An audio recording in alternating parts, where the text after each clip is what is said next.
Shalom Israel, Shalom, Shalom. Brother Naquam, Watchman for Israel, coming back at you with these precepts and another cold cut. Giving, of course, our honor and glory to Yahweh by Shema Mashiach, woman like Bashai.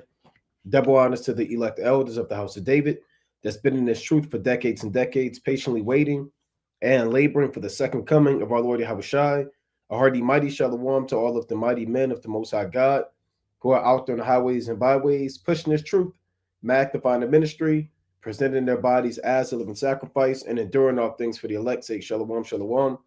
Shalom to all of the men that may not be out there on the highways and byways as of yet, but they're working on it. They're getting built up in the spirit. They're praying, they're fasting, they're studying, they're being diligent, and they're abounding in the work of the Lord. Shalom, shalom. Shalom to all of the Akwaf out there, the sincere sisters that are out there zealous, diligent, and on fire, moving in the spirit of our righteous foremothers.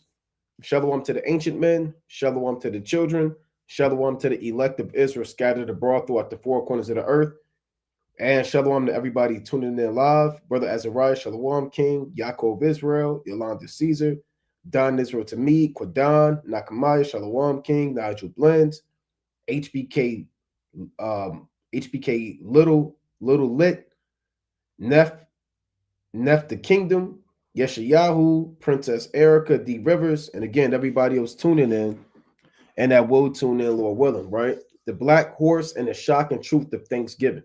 Right now, as we speak, you have revelry, abominable idolatry. You have meals being prepared to commemorate the slaughter of our forefathers, our brothers, our foremothers, our sisters, the so-called tribe of Gad and the so-called tribe of Reuben. I mean, literally as we speak, man, people are eating, singing, they're in the mirth, laughter, watching football, drinking beer, playing football, freaking off, taking shots, getting drunk, carving turkeys, in a day that should not be celebrated, man. This is a day of bloodshed, murder, violence, genocide, killing, rape, lynching, robbery, theft, extortion, backstabbing, double dealing, double talk, a damn hypocrisy, and just outright madness, man. And if you're in this knowledge, I'll say this before we get into it. If you're in this knowledge, you call yourself an Israelite, you say you fear Yahweh, Bashmi Awashah, no Thanksgiving. No brother should be celebrating any form of Thanksgiving. It doesn't, and you shouldn't be over nobody's damn house either, man. Right? You shouldn't be over anybody's house. We don't care if they invited you. It doesn't matter if they said, look, we just need you to come over here and, help watch the kids or, just try this food out. You don't have to really take it home, but just try it. Your auntie's going to be there. Your cousin's going to be there. It doesn't matter, man. Let's go to Matthew chapter 10 and 34. Think not that I am come to send peace on earth. I came not to send peace, but a sword. So Yahushua came to cause division on earth. That's what he's coming to tell you. For I am come to set a man at variance against his father, and the daughter against her mother, and the daughter-in-law against her mother-in-law. So being in this truth is going to cause a lot of family conflicts. Relationships are going to be tested. Relationships are going to be broken, even between your father and your mother, because you're going to be in the truth and your father might not be in the truth. You're going to fear the Most High, and your mother may want you to celebrate Thanksgiving. She may want you to call her on Mother's Day, right? She may want you to celebrate her birthday, right? So you're going to have this conflict because in Jeremiah, the Most High said he's coming to take one of a city and two of a family. So he's not going to take everybody in your family. Only you may be the only one in your family that's in this knowledge, man. Right? This is Jeremiah chapter 3 and 14. Turn, O backsliding children, saith Yahweh, for I am married unto you, and I will take you one of a city and two of a family, and will bring you to Zion. So he's not taking everybody, man, and bringing them to Zion. He's taking a small remnant, and he said one of a city and two of a family. So there's a scarce remnant that's going to come back to the Most High. And you're going to have that pressure from your family in this holiday season, regarding Thanksgiving, regarding Sinments, regarding New Year's, right? All of these, it's a lot of spirits on the earth, man. They're going to ridicule you, kick you out the group chat, talk about you behind your back, say you're in a cult, you're in a hate group, You're not the same anymore. You changed, right? These are the things that you're going to hear, man. You brothers has been in this thing for quite some time. I mean, you've heard this before. You may be used to it. You got a lot of new brothers, a lot of new sisters. Your faith is going to be tested. People are going to try to make you feel bad, make you guilt trip you. You're not going to see your grandmother. She only has 5 more years left. Just call her and tell her Thanksgiving. You don't have to go over there. Just tell her Thanksgiving. And they gave me this card at the plantation to sign it. Right? They said, sign this card for Thanksgiving. I took that card and I threw it somewhere, man. Now, did I do that in front of them? No, I didn't sign it. And I ain't bring it back up. And they ain't bring it back up. Right? Let's read on in Matthew 10 and 36. And a man's foes shall be they of his own household. He that loveth father or mother more than me is not worthy of me. So if you put your relationship and your emotions for your father and your mother before this truth, you don't deserve this truth. You don't deserve Yahushua. You're not worthy. But you are worthy of your father and your mother, but you're not worthy of the Most High. He that loveth father or mother more than me is not worthy of me. And he that loveth son or daughter more than me is not worthy of me. All right, you taking your kids, the kids are going to be playing. She didn't get to see her cousin. You might have a woman that don't believe and you believe. And they're pressuring you. She's pressuring you to take the kids over her sister's house so she can see her cousins on Thanksgiving.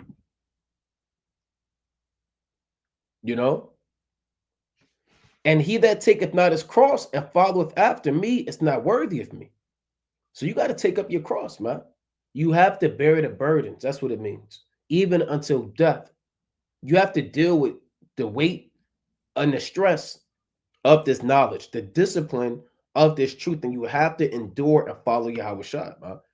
So there should be no brother, no sister celebrating any form of Thanksgiving. And you can't call it Friendsgiving. You can't call it's just family day. People always want to downplay the wickedness that they're involved in, man. Oh, it's just Friendsgiving. Family day. We just come together and we just want to have a meal. This is Amos chapter 5 and verse number 21. I despise your feast days. I will not smell in your solemn assemblies. And this is really going into how our forefathers and foremothers were superficial in their belief towards the Most High, right? They were doing sacrifices, keeping the new moons and certain solemnities, but their spirit really wasn't right with the Most High, right? They were, imagine keeping the Feast of Tabernacles, but in your mind, you're thinking about committing fornication. Imagine offering up a lamb sacrifice, but you're doing that and you're not sincere. And right after that sacrifice, you go and you break the Sabbath, right? So the Most High, he deals with sincere and contrite hearts. Now, in today's time, these feast days are also abominable to the Most High, man. Right? That Thanksgiving, you're stuffing, greens, cranberry sauce, sweet potato pie, mac and cheese. And if I said all of that and you getting enticed, then that's a problem. Damn, that do sound good, man. I remember that. Man, I mean, I might just go over there and kind of see what's going on. Right? The Lord is not dealing with that. Though ye offer me burnt offerings and your meat offerings, I will not accept them, neither will I regard the peace offerings of your fat beast. So the Most High is not dealing with any sacrifices, any prayers over your turkey, any prayers over your cranberry sauce, any prayers over your feast, man. The Most High despises these things. So those are quick disclaimers, man.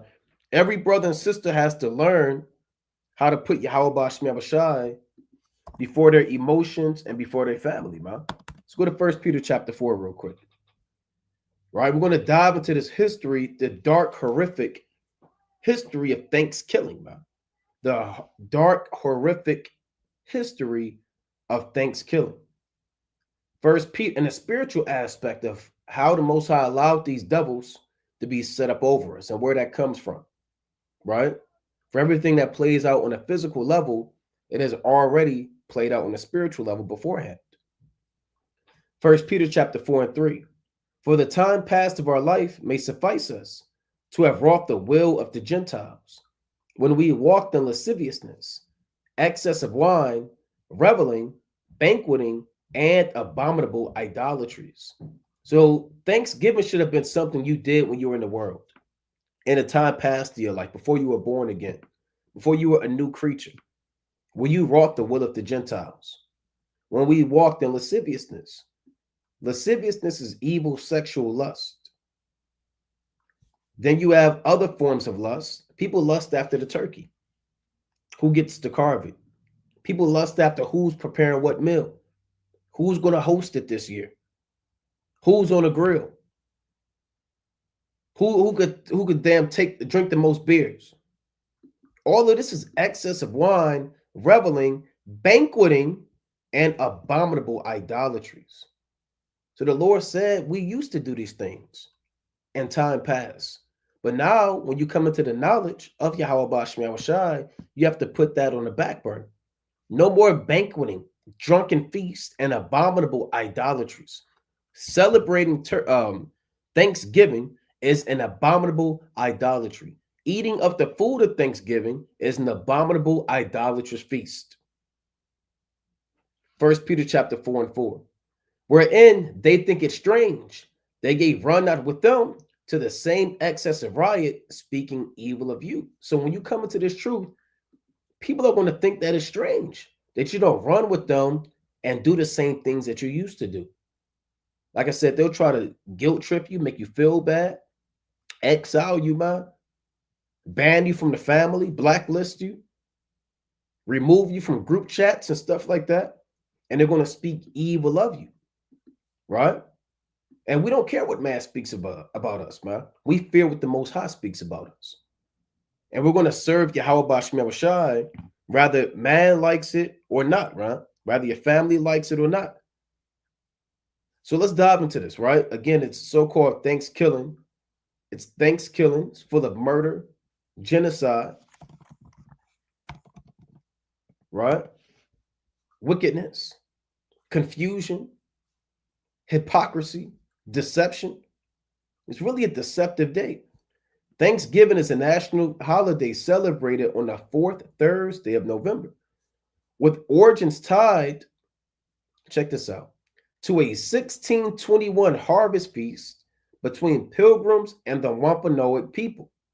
Traditions include gathering with family and friends, sharing a meal with the turkey as a centerpiece, expressing gratitude, and watching parades. Yeah, this is so-called white man. This is idea of this day. And I remember growing up in the school system, man, they just teach you the cliche doctrine that the so-called white man came from England and he needed to survive in the land. So the so-called Native Americans, this is what they say, help them grow squash, pumpkins, maize, or they call it corn, beans. And they had a big feast afterwards. And that was it. That's the end all be all. That's the end all be all, man. The end all be all is they all sat down, they held hands, they prayed, and they had a feast, man. Let's go to Job chapter 12 and 22. You're going to find out that it didn't go down like that. It did not go down anywhere close to how we just read on this AI overview, man. Watching parades, expressing gratitude, just having a good time, man. Right? Look at these pictures. Hold on, let me pull up family.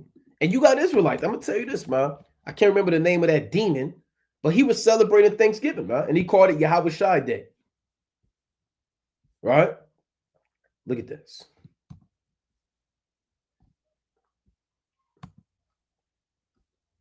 Right? And Jake, you're just so simple, man. You got Hamites that celebrate Thanksgiving. You got the Moabites. You put on this damn suit and tie with no beard. This is wickedness, man. This is real wickedness. Somebody got a glass of milk, wine, no beard, shaved head. I know some people, man, they eat so much till they throw up. They actually throw up. They open up that belt buckle, they burp, fart, commit adultery, and then watch the Lions and the Packers play football. Look at this. It's a sick thing going on, man. This is Job chapter 12 and verse 22. He discovereth deep things out of darkness and bringeth out to light the shadow of death. So deep secrets about the origin of events, who people are, their nationalities, prophecies, breakdowns, wisdom, events, sins. Only Yahweh Bashmi Awashai can bring the deep things out of darkness. And tying it into this lesson, the origins and the secrets of what really happened regarding Thanksgiving. The Most High is revealing that, right? He's putting it out on the forefront in the last days, and he's bringing out to light the things that were done in the dark, right? All of the information, the scholars, even Edomites are speaking up, man. They're doing shorts and TikToks, and there's movies coming out. Now, a lot of this stuff has been known, but it's coming out more and more and more. And I was at the plantation.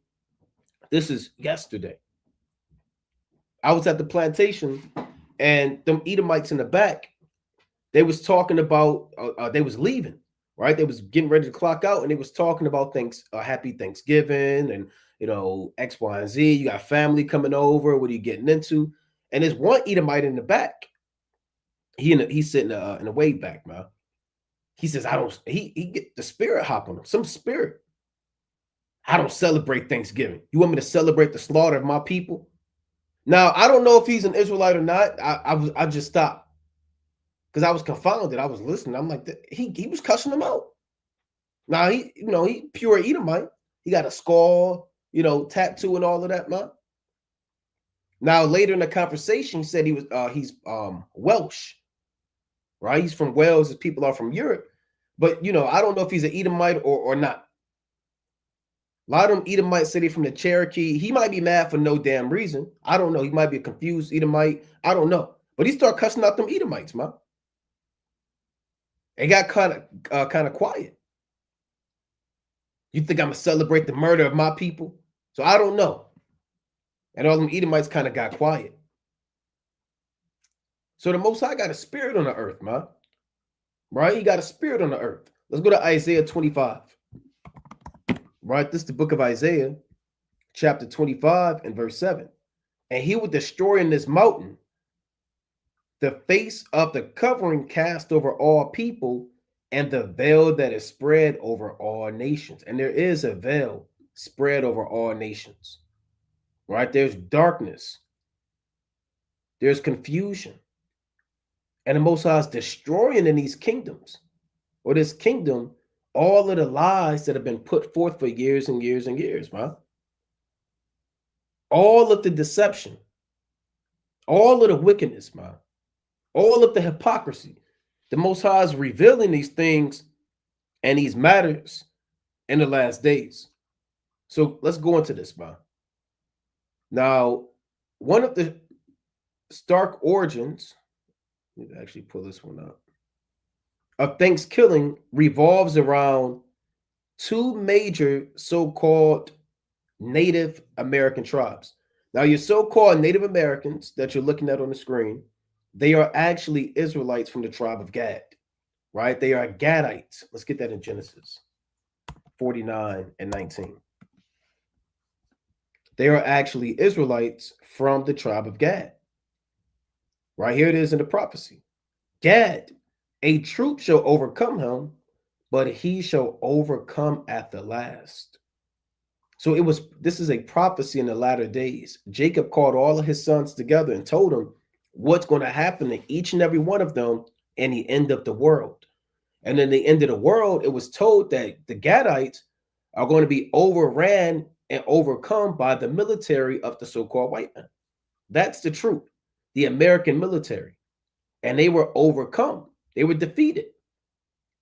But he shall overcome at the last. So you may think Gad is destitute, completely done away with. There's, I believe, less than 1% of them in America. They commit suicide. They're alcoholics. They're drunkards. You might think that they're confused and completely done away with. The prophecy says, but he shall overcome at the last. And don't get it twisted, man. Don't think the so-called white man was just coming and just, doing his thing, having his way. Them Gadites was giving him hell. Gad was giving Esau hell. They were jumping out of trees, choking them to death. They was jumping out the earth. They was jumping out of the earth, pulling them down in the earth, coming up out of the water, camouflage, ghillie suits, slitting their throat, lighting arrows on fire, hitting them upside the head, man, having the arrow go through the side of their head. Them Gadites was giving Esau hell. And they couldn't defeat Gad one-on-one. See, the so-called white man, he can't go toe-to-toe. He can't go bar for bar with any nation. So he has to devise policies and laws and deception to overthrow you.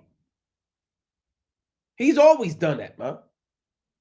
He'll come in and sow discord to take the government down. He'll fund a militia group to overthrow the Capitol building of that particular country. He'll pay other nations off to take them down. And this man is a real devil, man. He's a real life devil. Now, like I was saying, there's two major tribes that are the focal point of Thanksgiving. You have the Pequot people. Let's pull this up. And the Wampanoag people. All right. Now, there are other tribes, obviously, that are affected. And we're not taking away from that. But when you go into the origins of Thanksgiving, we're going to deal with these particular tribes. The Pequot and the Wampanoag people. Okay. And I got two clips I want to play through the spirit and power of Yahweh Bashmi Yahushua. So, and we go through this every year, right? Well, y'all, you went over this last year. It doesn't matter. We're going to keep going over it. Every year, we're going to speak about the same wickedness of the so-called white man. He did that to us every damn year, man. Every year, we had to take your hand and from the time he was 5 years old, make a turkey. You had to dress up, put the pilgrim hat on. You had to learn every year about his lies. And you didn't question that. You wasn't mad about that. Oh, them brothers did a lesson. I seen y'all did a lesson like that last year and the year before. Well, so what, man? We're going to keep going into it, giving honor to Yahweh Bashmi Yahushua and remembering our mighty forefathers. So I'm going to play this clip and we're going to dive into this history right through the spirit and power of Yahweh Bashmi Yahushua. We got a lot we got to get into. All right, the first Thanksgiving. American schools. This is fair use. I may play the whole video. I may not. Generally teach a conventional story about the meeting of pilgrims and Indians that finished with an amazing dinner. The end. But there's more to the tale. This video will explain the events around the first Thanksgiving and how it's not the image ingrained in tradition. At the start of the 17th century, southern New England was home to a variety of busy communities within several confederations. Hold on, let me go back. Southern New England was home to a variety of busy communities within several confederations. So you see the different so-called Native American tribes. When Esau first came over in the 1600s, these are the tribes that he dealt with. Right? Nauset, if I'm pronouncing that correctly, Wampanoag, Massachusetts, Nipmuc, Mashin, Pecumtuck, Pennacook, all these different tribes. You see Pequot right here and the Wampanoag tribes. Okay, so let's play this. And one thing about Gad, we know it's prophecy. It's prophecy. And Deuteronomy, let's go to Deuteronomy 28:49. I'm not going to pull it up on the screen. All right, but I'm going to just read it. Let's go to Deuteronomy 28:49. Here's the prophecy. So we're going to talk about the spiritual aspect of these events that happen, but we're also going to talk about the cardinal aspects of these things that happened as well, right? Deuteronomy 28 and 49. The Lord shall bring a nation against thee from far, from the end of the earth, as swift as the eagle flieth, a nation whose tongue thou shalt not understand. So this is a prophecy about how the Europeans would travel from obviously Western Europe predominantly and come to the what they call the New World. You have the Old World, which is the origin of man, and then you have the New World, where Gad dwelt at, which biblically, this land that Gad dwelt at is called Aserath, pursuant to the book of 2nd Esdras, the 13th chapter. Right? Now, the Lord said they will come from far, as swift as the eagle flieth, because America's symbol is the eagle. Just like Spain, France, Greece, Rome, Germany, Russia. Deuteronomy 28 and 51 or 50. A nation of fierce countenance, which shall not regard the person of the old, nor show favor to the young. Yeah, when they came over here, they raped babies. They dashed babies against the wall. They fed them to dogs. They molested little children. They raped the women. They popped the men. They put them on slave ships, had drawings and sketches and manifestos and fantasies documented on what they wanted to do to Gad. That's how the so-called white man thinks, man. Right? So I'm gonna read one more. Verse 51, Deuteronomy chapter 28 and 51. And he shall eat the fruit of thy cattle and the fruit of thy land until thou be destroyed, which also shall not leave thee either corn, wine, or oil, or increase of thy kind, or flocks of thy sheep, until he have destroyed thee. So what is that saying? He's going to steal, rob, rape, and take all of your resources to benefit your society, to put food in the mouth of your sons and your daughters and your wives. He's going to steal it all and take it, man. And you're not going to have anything. That's why Gad now is on these reservations. That's what Deuteronomy 28 and 51 is about. Right? They killed the bison, took all of the resources, and they gave our forefathers diseases, man. So let's play this. Federations. These were the people of the first light, and they called their home the Dawnland. Political leaders were known as sachems and had been trading with Europeans for over 100 years before the Pilgrims. Relations soured only after deceitful Europeans kidnapped locals to sell as slaves. You see that? You heard that? Hold on, let me go back. Were known as sachems and had been trading with Europeans for over 100 years before the Pilgrims. And they had no business trading with the so-called white man. When Esau, we know it's prophecy, but I'm speaking as a man, right? When Esau came over here, they should have killed him straight up, man. When they got off those boats, they should have had 1,000 archers right there. That's what they should have did. 10,000 archers when those boats was coming, and they should have been letting loose while those boats was coming, man. They should have brought their whole tribe, their whole military, and as soon as they landed, slaughtered them. Relations soured only after deceitful Europeans kidnapped locals to sell as slaves. Okay, well, what do you expect? They say relationships soured after deceitful Europeans. That's a what do they call that?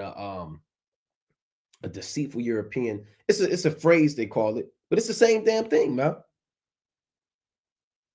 It's like saying a striped zebra, a spotted leopard. We know that they're spotted. We know a zebra has stripes, and we know that the European is deceitful.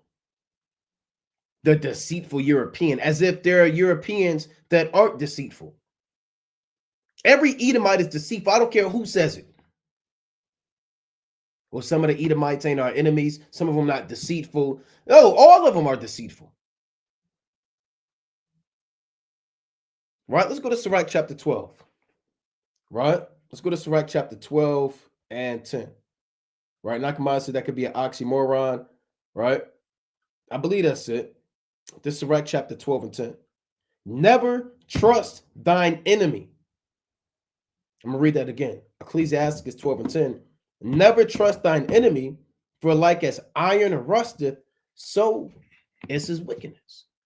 So it's only a matter of time before the wickedness reveals itself.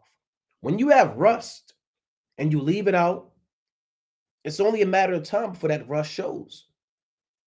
Now, it may start with one spot of rust, then two spots, then it corrodes, and then it grows more rust, and you'll see it come, right? And it can't be hidden. It sticks out like a sore thumb. So the so-called white man, he's going to reveal his true nature. And they said they started enslaving them. You have a lot of people, even Israelites, who don't believe that the so-called Native Americans are Israelites. Or they show me when they was on slavery on ships.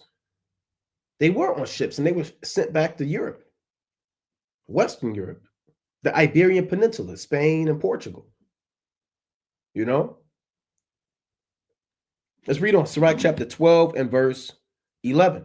Though he humble himself and go crouching, yet take good heed and beware of him, and thou shalt be unto him as if thou hadst wiped a looking glass, and thou shalt know that his rust hath not been altogether wiped away. So he might humble himself. Even these Edomites at your job, man. Just because they shake your hand, gave you a so-called job, said good morning to you, talk to you at work, it doesn't mean that they're not your enemy. Doesn't mean that their wickedness doesn't exist. It's there. It's in them. It's only a matter of time before they call you nigger. And if they don't do something, one thing about corporate and these places and these plantations, they're always talking about you behind your back. They're always minimizing your work, slandering you, planting seeds of discord to other Edomites because they know you might be on the way up. So they go behind your back and talk to other Edomites to sow discord about you. Then they'll smile in your face. So you got to watch out, man. Stop trusting the so-called white man. Right? So let's play this. Permanent European settlement was impossible due to the already high population of native occupants. But in 1616, tradesmen introduced a disease to the Dawnland, whose inhabitants died in droves from a lack of immunity. In 3 years, up to 90% were wiped out in several confederations. Esau has something called the Great Dying, where they intentionally brought diseases over here. The Great Dying. This damn devil, man. Right now, I had this quick quote. Let me play this quote from this Edomite right here. I'm gonna go back to this. The Great Dying. Right? That's why he's not fit to rule, man. He is not fit to rule the earth. He comes on the earth. You have something called the Great Dying. Now check this out. I'm not gonna play this whole thing or read this whole article, of course. But this is from University of Massachusetts.edu. Jeffrey Amherst and smallpox blankets. Lord, now this is an Edomite. Check out what he said. Lord Jeffrey Amherst letters discussing germ warfare against American Indians. So they had designed plans because they couldn't fight them one-on-one.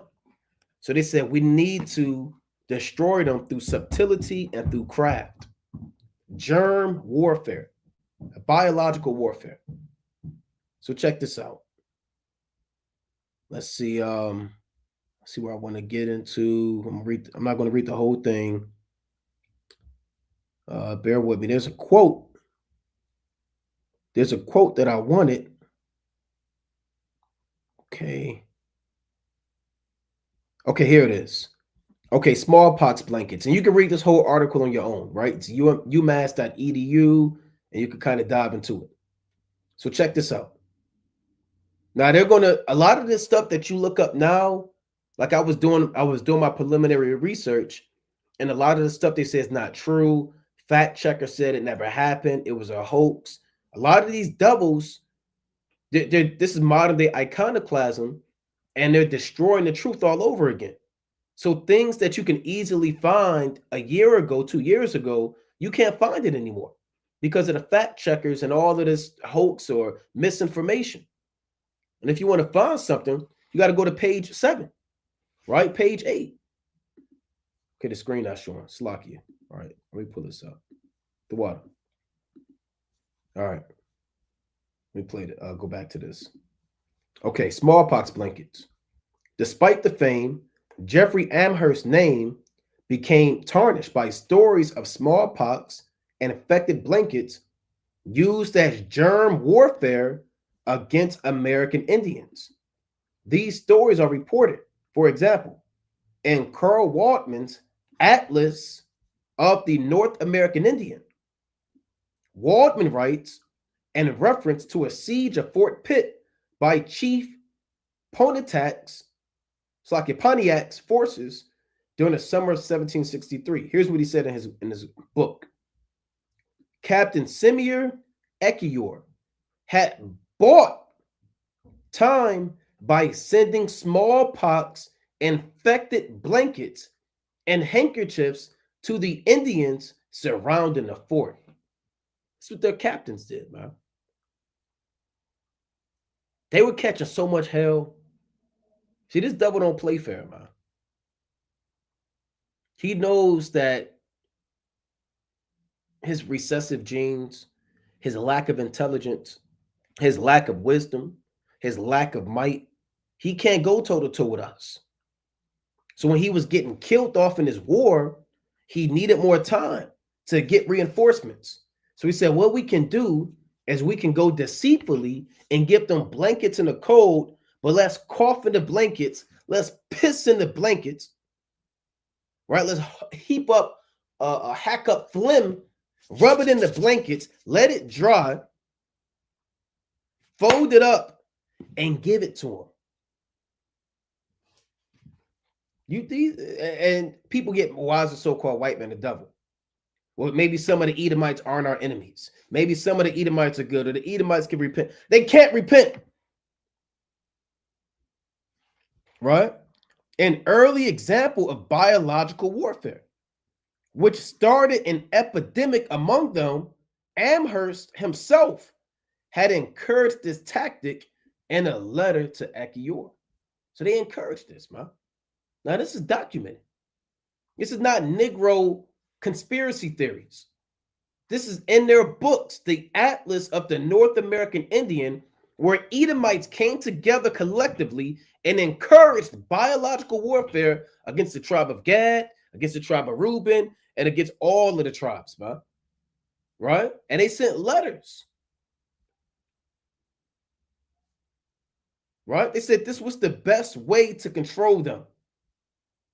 And they got the documents. Look at this. From a letter from Colonel Henry Beauquet to General Amherst, 1763, July 13th. Check out what he said. Suggest in a postscript, meaning PS, right? They write PS, the distribution of blankets to inoculate the Indians. Hey, how you doing, General? The war is going good. I hope you guys fare well. The winter is coming. P.S. Don't forget to use smallpox to kill the children of God, to inoculate them.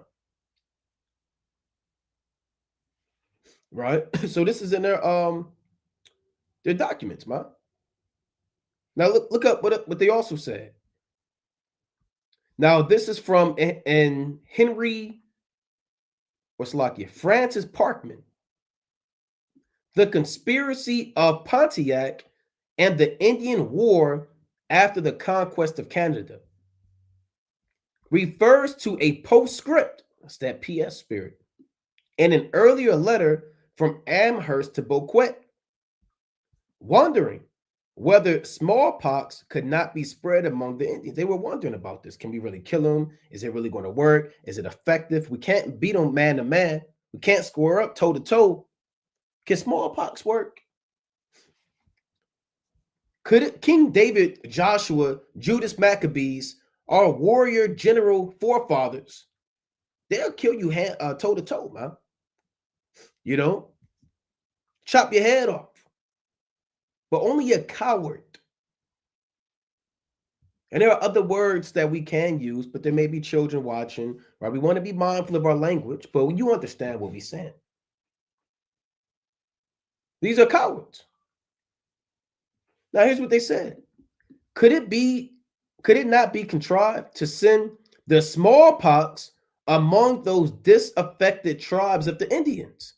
We must, on this occasion, use every stratagem in our power to reduce them. You can't make this up.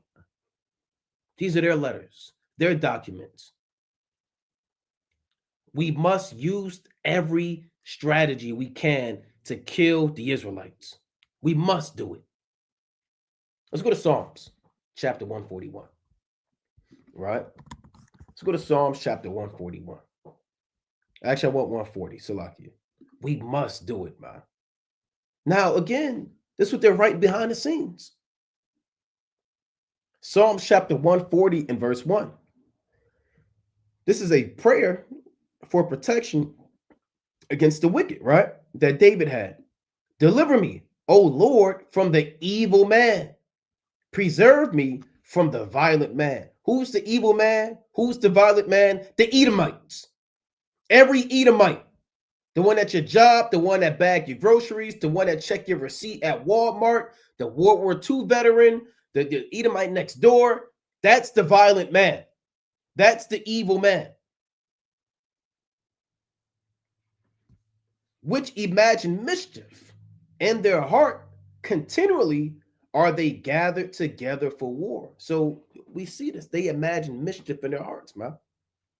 Remember them gatherers, like I was saying, they were slitting their throat. They was popping up out the ground. They didn't take into account the military strategy, the complex war tactics that the Gadites had. They thought just because they had musket guns and armor and superior technology that it would be an easy victory. They were getting their ass whooped, man. So, like, I'm gonna just put it out there. They was getting their ass whooped. And they couldn't do anything about it. That's why they said we must use every strategy to reduce them. You know? So they imagine mischief in their mind.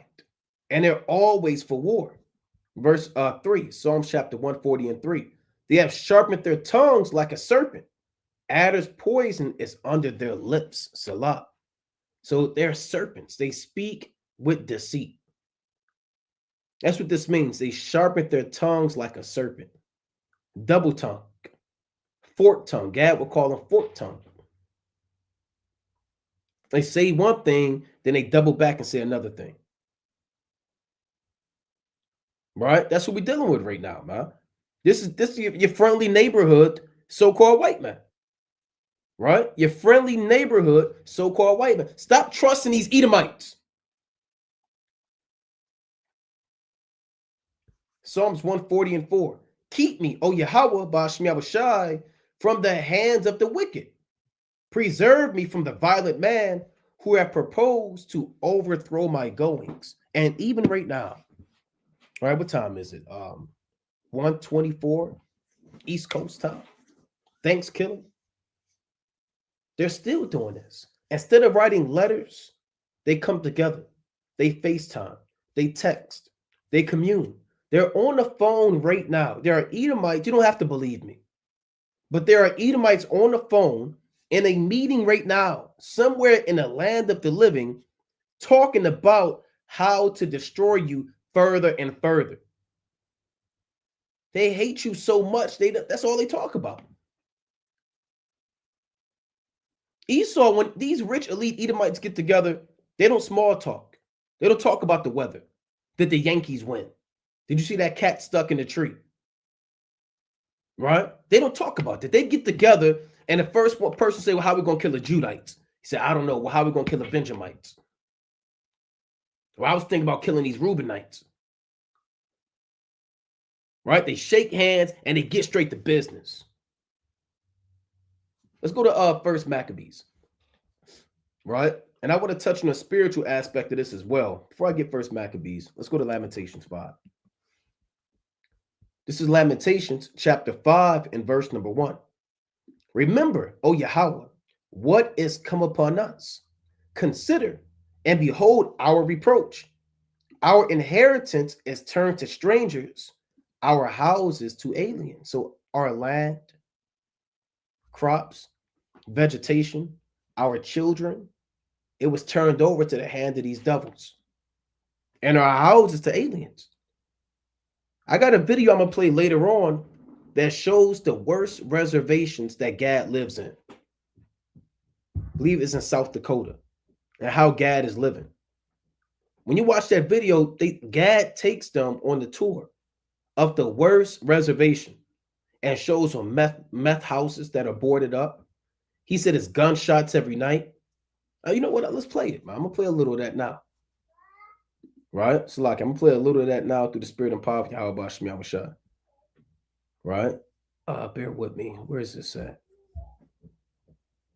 I had that pulled up. This is it. That's not it. Right? Oh boy, bear with me. I had this. Okay, that's not it. It's Trail of Tears. We're gonna get that too. What really happened? Got that. Okay, I thought I had it pulled up. Right? But you know what?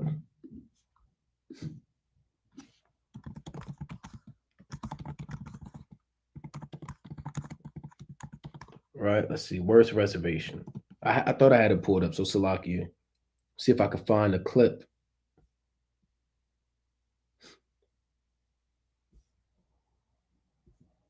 Yeah, this was it. This was it right here, if I'm not mistaken.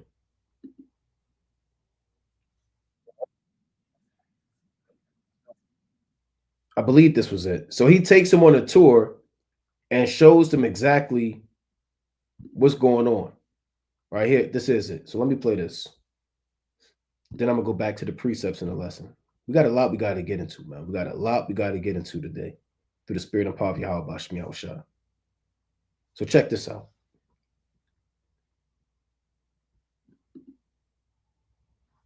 Now, I wouldn't let an Edomite in there, man. But hey, you know, wouldn't come out of here alive. Is this normal? See, you heard what Esau said 1 second in. He said, I didn't think I would come out here alive. See, them Edomites know that they're off, man. They know that they're off. They said I wouldn't come out of here alive. They said I wouldn't come out of here alive. Trying to save face, man. Who's they? The other Edomites. You're going to go in that reservation? Don't you know we killed all their forefathers, all their foremothers, and robbed them? Don't go there with that camera. You're not going to make it out of there. So he told them, they said I won't come out of here alive. Now, did he make it out of there alive? You know, who knows? Is this Norway? This is the hood. He said, this is the hood. The only hoods ain't in Detroit, man. Baltimore, Chicago. They got hoods out there. These are Israelites. Alive. Is this Norway? This is the hood. I know if I'm Lake. No, we are one of the poorest counties in America. Gunshots, how often? Every night, almost. Purify ourselves off. So. Gunshots, how often? Every night. Every night is gunshots. Every night somebody getting shot. You even had a Catholic priest that was there. I'm not sure if you saw the Catholic priest. Why is a Catholic priest on the reservation? Look at him. He needs to be investigated. Or maybe he's a good guy. Maybe he's there to teach. Hey, he has to be investigated. Straight up, man. Somebody need to run a report on this guy. They got that stuff on Twitter. They say, help me find this person. Right? Twitter, do your thing. Right? Instagram, do your thing. Somebody find this guy, man. Because what are you doing there?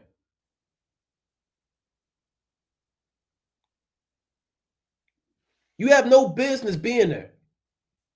So let's play this.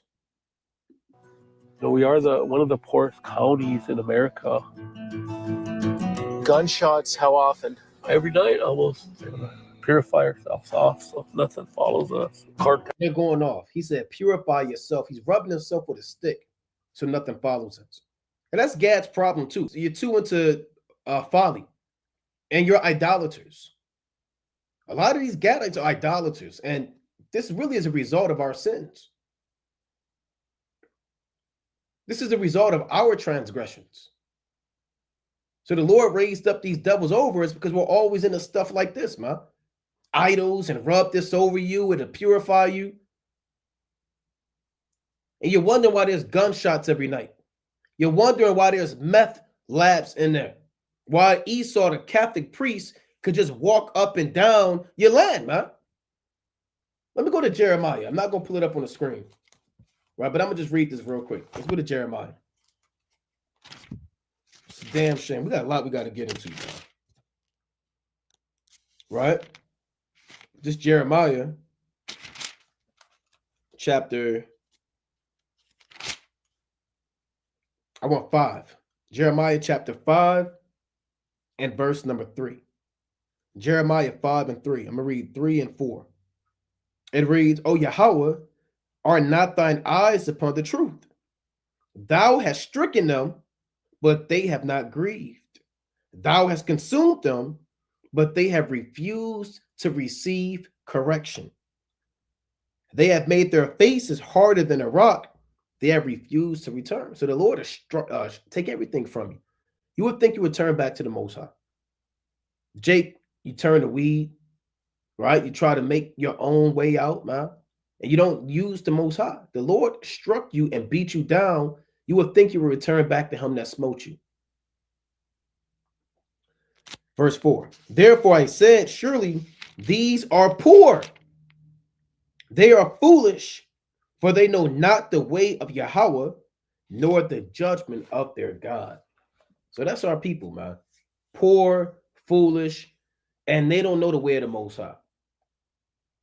Yeah, this is a horrible condition, and we're not going to take away from that. But remember, we're the ones that went off. We're the ones that transgressed. Gad came over here with the intent to keep the law, and they had totem poles and the owl spirit, the great bear spirit. Yeah, they kept the law for a period of time, and they started going off. Wars amongst each other, man. You know how many so-called Native American wars there was, man? Murdering each other. Wickedness, confusion, accepting Esau, trade, and they were going off. So this is a reminder. It's like I'm getting excited. This is a reminder as a direct result of our sins. This is the punishment. All right, let me get another quick precept. This is a punishment. Then I'm going to go back and play this. Let's go to Job. Well, how can you be mad at the so-called white man at this? Well, we can be mad at the so-called white man too. Because the Lord said he helped forward the affliction. He went above and beyond. This is Job chapter 34 and verse number 10. It reads, therefore hearken unto me, ye men of understanding. Far be it from the Most High that he should do wickedness, and from the Almighty that he should commit iniquity. So don't charge the Most High for making wicked judgment, right? Everything the Most High does is just and pure. Far be it from God that he should do wickedness. Here's the point of verse 11. For the work of a man shall he render unto him, and cause every man to find according. So like to cause every man to find according to his ways. So the Lord renders unto every man according to his own works, man. Right? He that doeth wrong shall receive the wrong that he had done, and there's no respect of persons. Right? That's Colossians 3:25. Be not deceived. God is not mocked, for whatsoever man soweth, that shall he also reap. So yeah, we feel bad, but this should charge Gad to repent, man. Poorest counties in America. Gunshots, how often? Every night almost. Purify ourselves off so nothing follows us. Cartel has made its way onto the reservation. Mexican cartel. Mexican cartel. This is a sweat lodge. Bloods and Crips praying together. This is all Washington's land? They got Bloods, they got Crips, gunshots. He said they praying together. Yeah. These rocks are considered our grandfathers. This was where they sold the most beer in America. That's a meth house. If they're boarded up. He said that's a meth house. They had meth houses.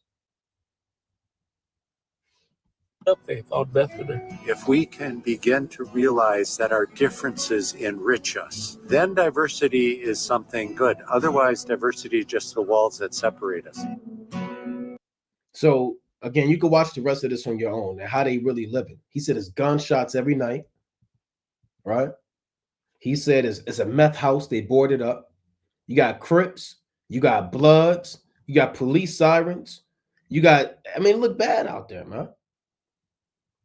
Right? It looked bad out there. So I'm gonna go back to that original video that I was playing regarding the origins of Thanksgiving. Right? So let's go back to this. The origins of Thanksgiving. Okay, bear with me. Let me pull this up. Okay, here it is.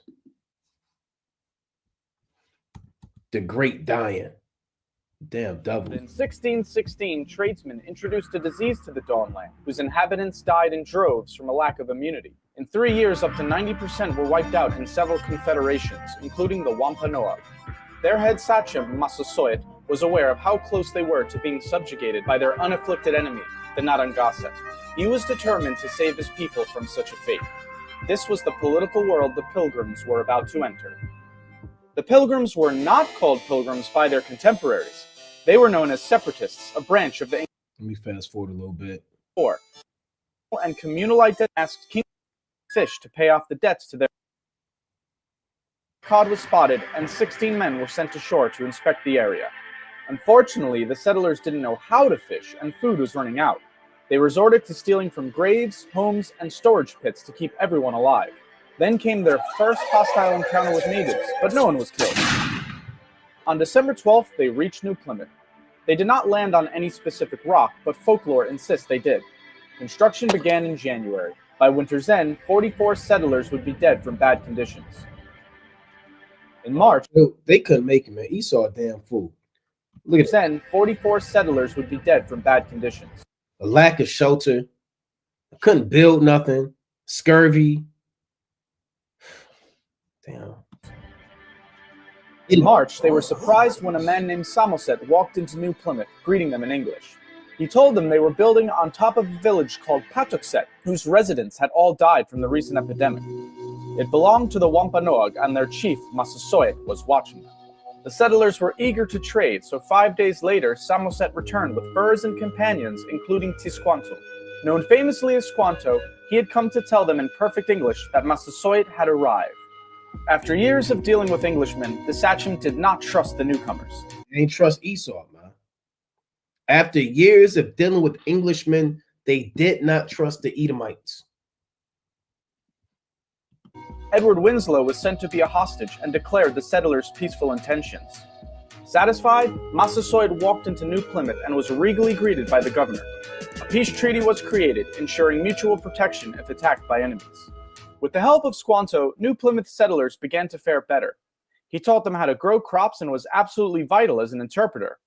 To the separatists, he was a gift from God.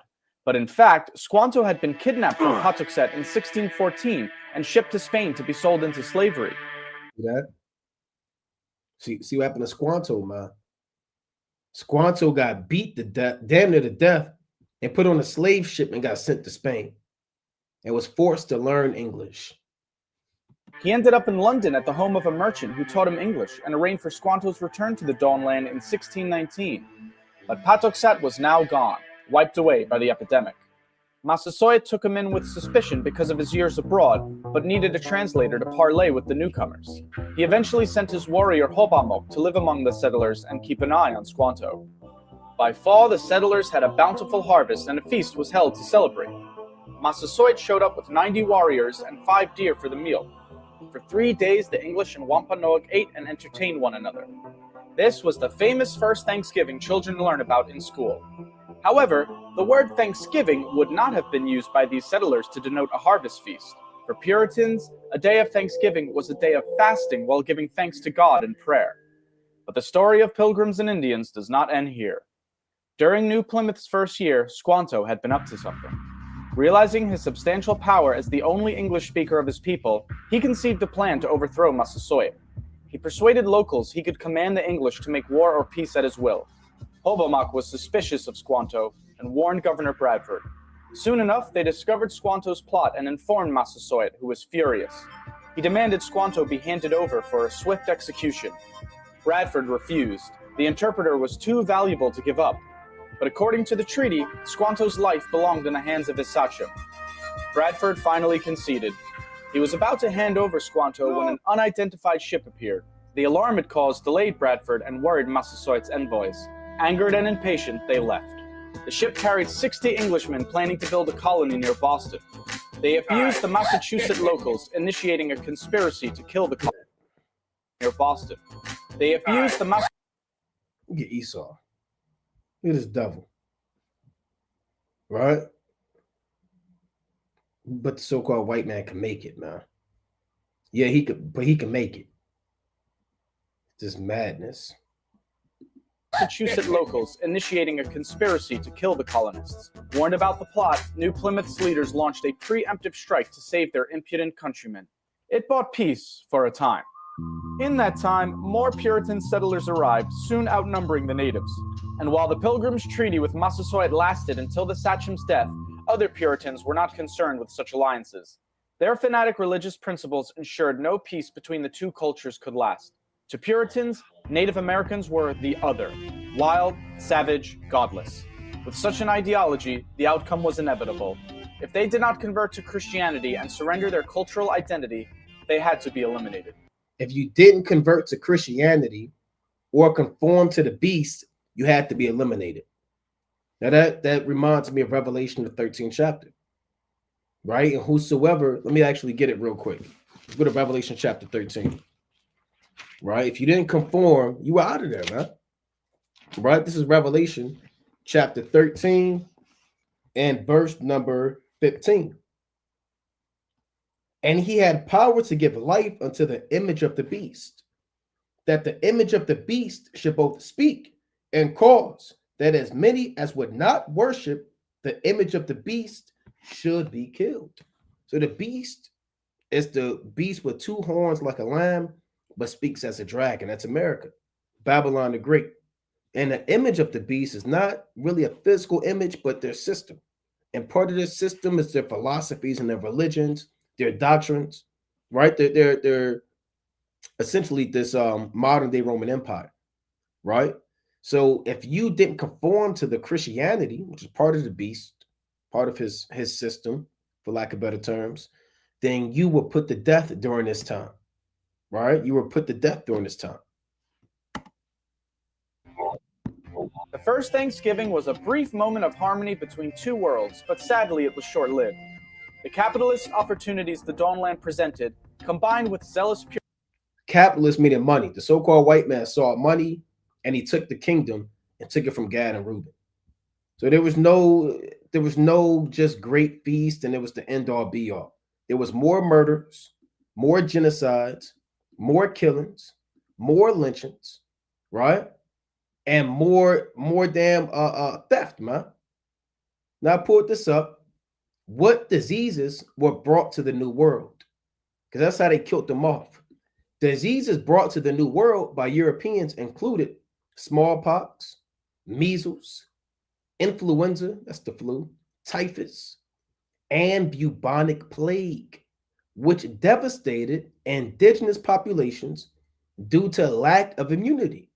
Other diseases introduced were chickenpox, diphtheria, yellow fever, cholera, and mumps. All that stuff that you can get, it come from Esau. You got the flu, you got the cold, it all come from this, being around this beast. It always come from being around this beast. That's why you can't trust this man. Give him smallpox blankets, man. Right? Give him smallpox blankets. Let's go to First Maccabees real quick. I got another video I want to play, but let me get this. This is First Maccabees, chapter 7, and I'm going to read verse number 13. This First Maccabees, chapter 7 and 13. So, I mean, how could you sit there and know this information, but yet still want to eat turkey on Thanksgiving? How can you have all this understanding and still go over your auntie, uncle, grandmother house and eat the mac and cheese with the damn greens or whatever. You're literally participating in a feast dedicated to the murder of an entire nation of people. But it's decorated and fabricated as just a day of love and a day you get together. You know, some people call it Friendsgiving, like I said, Friends Day. They always want to downplay and sugarcoat what we go through, man. Now, this first Maccabees 7-13. Now, I know a lot of brothers that actually fast on this day. They do a lot of fasting on this day or leading up to this day as a day of mourning. So first Maccabees 7-13. Now the Assyrians were the first among the children of Israel that sought peace of them. Who's them? The so-called white man. You always have some form of Israelites that seek peace from the so-called white man. For they said, one that is a priest of the seed of Aaron is come with his army, and he will do us no wrong. So he spake unto them peaceably, and sware unto them, saying, we will procure the harm neither of you or your friends. To say, look, these Edomites that came with a Levite, they won't hurt us. And he spoke peaceably. Here's the formula for the so-called white man. He'll speak peaceably, and he'll say, I don't want to hurt you. I don't want to harm you. I don't want to harm your friends. We will procure the harm neither of you nor your friends. Whereupon they believed him. That's where they went wrong. Howbeit he took of them 70 men and slew them in one day according to the words which he wrote. So he murdered them all in one day. He took 60 men and killed them because they trusted in him. Stop trusting in people that the so-called white man sets up, and stop trusting in the so-called white man. Just because he spoke peaceably, said, I won't hurt you. You read verse 16. Once he finds out that you believe him, he'll kill you. He took 60 of these men and slit the throat, man, and stabbed them in one day.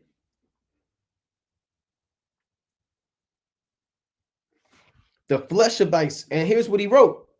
The flesh of thy saints have they cast out, and their blood have they shed round about Jerusalem, and there was none to bury them.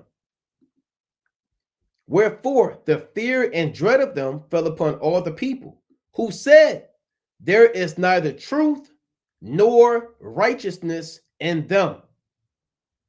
So there's not one Edomite that can be in the truth.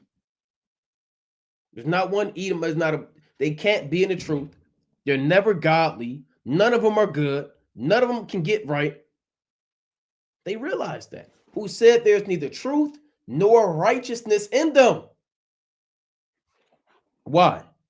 For they have broken a covenant and oath that they made. Now I wonder if I look up how many treaties did Europeans break with so-called Native Americans? Because the Bible says there's neither truth or right nor righteousness in them, and they have broken a covenant and oath that they had made. Let's see if I can find that. How many? So it's lucky for the typing. Treaties did the Europeans break with Native Americans, right? Let's see. Let's see what they say. Look at this. The number of broken treaties is immeasurable. Damn. Damn, man. We don't make AI overview. Right? The Israelite, man, we don't make that. We all made that up. They said that. The number of broken treaties is immeasurable. But historical sources indicate the United States government broke virtually every treaty it ever signed with Native American tribes between 1778 and 1871, violating its agreements in some way. You can't get around that. They have historical documents that say they broke every treaty. Didn't we just read that in First Maccabees? There is neither truth nor righteousness in them, for they have broken the covenant and oath that they had made. Let's go to First Maccabees 6. Right? This First Maccabees chapter 6 and verse number 58. I'll read 58. First Maccabees 6 and 58. Now therefore, let us be friends with these men and make peace with them and with all their nation. You always got some sellout. Maybe they're not that bad. Let's make friends with them and all their nation. Let them join back in. Let's be friends with them. They can come into the fold. And covenant with them that they should live after their laws, right? As they did before, for they were therefore displeased and have done all these things because we abolished their laws. So Salaki, this is Esau talking about Jacob. So the king and the princes were content, wherefore he sent unto them to make peace, and they accepted thereof, right? So they accepted the peace of the so-called white man. Also, the king and the princes made an oath unto them, whereupon they went out of the stronghold. So all of these top men made an oath with the Israelites and said, you know what? We won't attack you anymore. We won't murder your children anymore. We won't molest your woman anymore. We won't burn your cities down. We won't steal your cattle. We won't break into the temple. Look, you got my word. Let's see what happened. Verse 62. Then the king entered into Mount Zion, but when he saw the strength of the place, he brake his oath that he had made and gave commandment to pull down the wall round about. So stop trusting these devils, man. They made an oath. Then he saw how beautiful we were living, how good we were living, man. How glorious our temple was, the mansions, the palaces, the gold, our order. He said, hell no, man. And he broke the oath and he pulled down all of our walls. Let's go to First Maccabees 1. Right? Let's go to First Maccabees. So I'm going into precepts to show you what our forefathers didn't do. Right? They always trust the so-called white man, and we're showing you what happens when you do that, bro. First Maccabees 1 and 29. And after 2 years fully expired, the king sent his chief collector of tribute unto the cities of Judah, which came into Jerusalem with a great multitude, and spake peaceable words unto them, but all was deceit. So every Edomite that talked to you in the back of your mind, so you got to play the game in this world, man. When you're in these plantations, you out and about, hey, look, man, you wise as a serpent, but you're harmless as a dove. You play the game, man. You know? You put on your front. Hey, these Edomites put on the front. We all know that Edomite smile that they give you. I'm not going to do it, but you know it. They have a universal smile that they give you that confirms that they are Edomites. You know exactly what I'm talking about. You probably did it. Now, they play the game. See, Jake, you don't know how to play the game, man.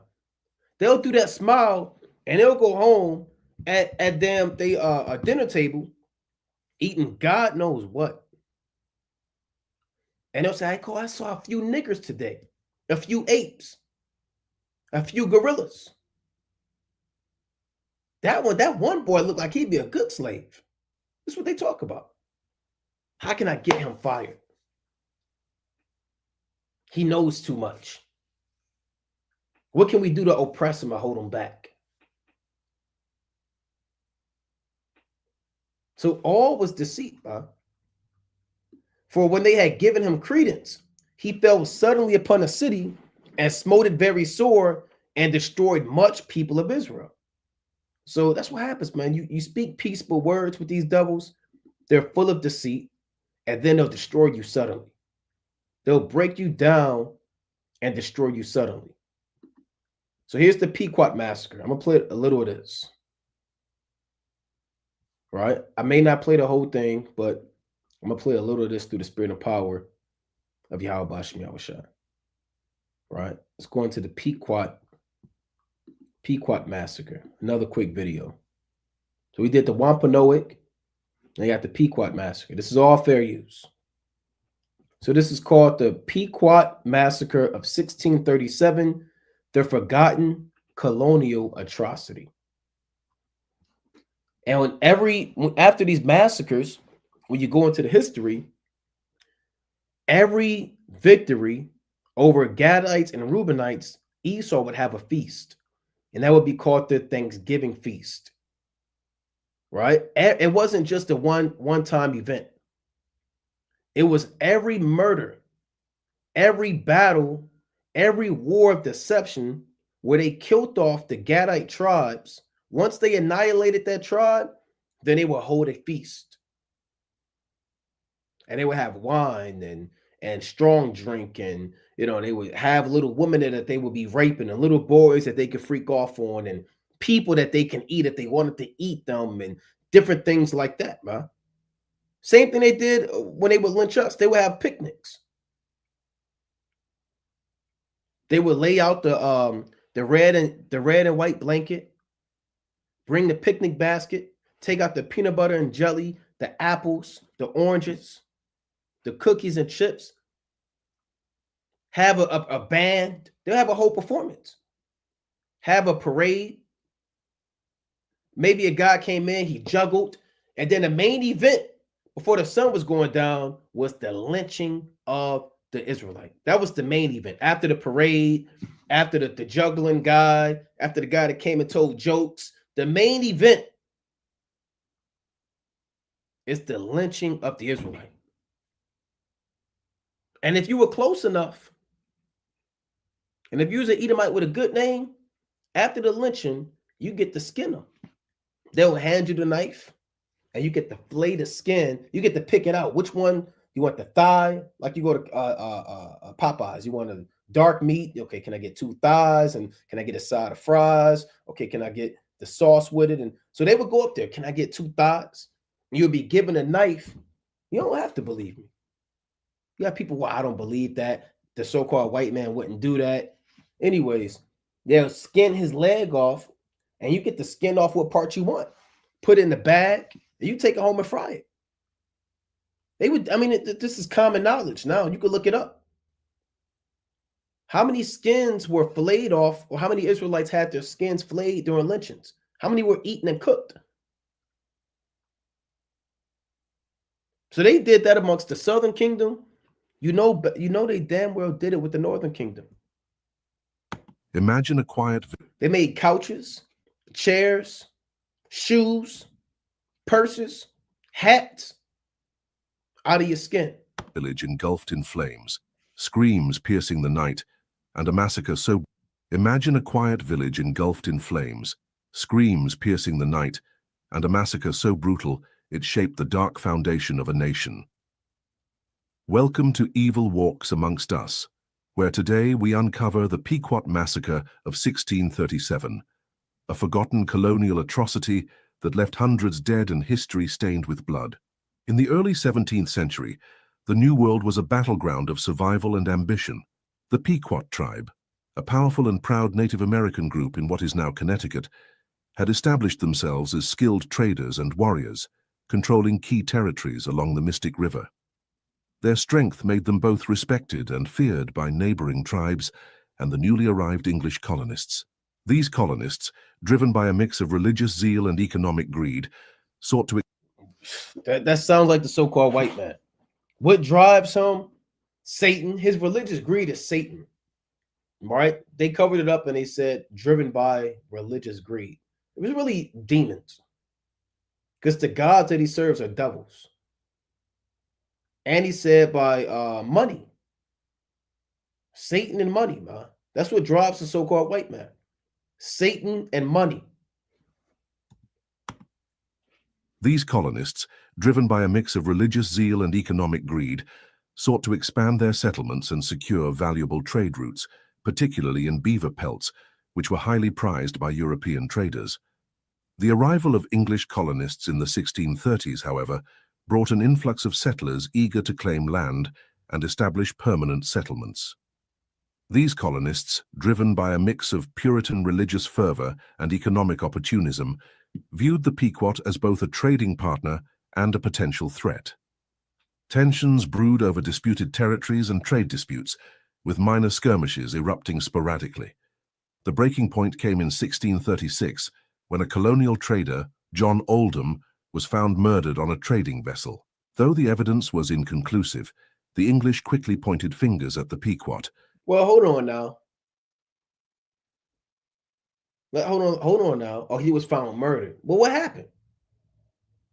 Maybe I'm led to believe. Well, I'm led to believe either they just outright murdered him because they're sick of the so-called white man, or Jake was defending himself. I got your back, Jake, man. I'm not just going to let them put that statement out there. He got murdered without giving our people the benefit of the doubt. We want to give our people the benefit of the doubt in every situation they had back then with the so-called white man, until proven otherwise. Now you can say that's not right. You're supposed to hear the cause of the small and the great. Esau's the devil, man. Right? And he's a damn liar. Though the evidence was inconclusive, the English quickly pointed fingers at the Pequot.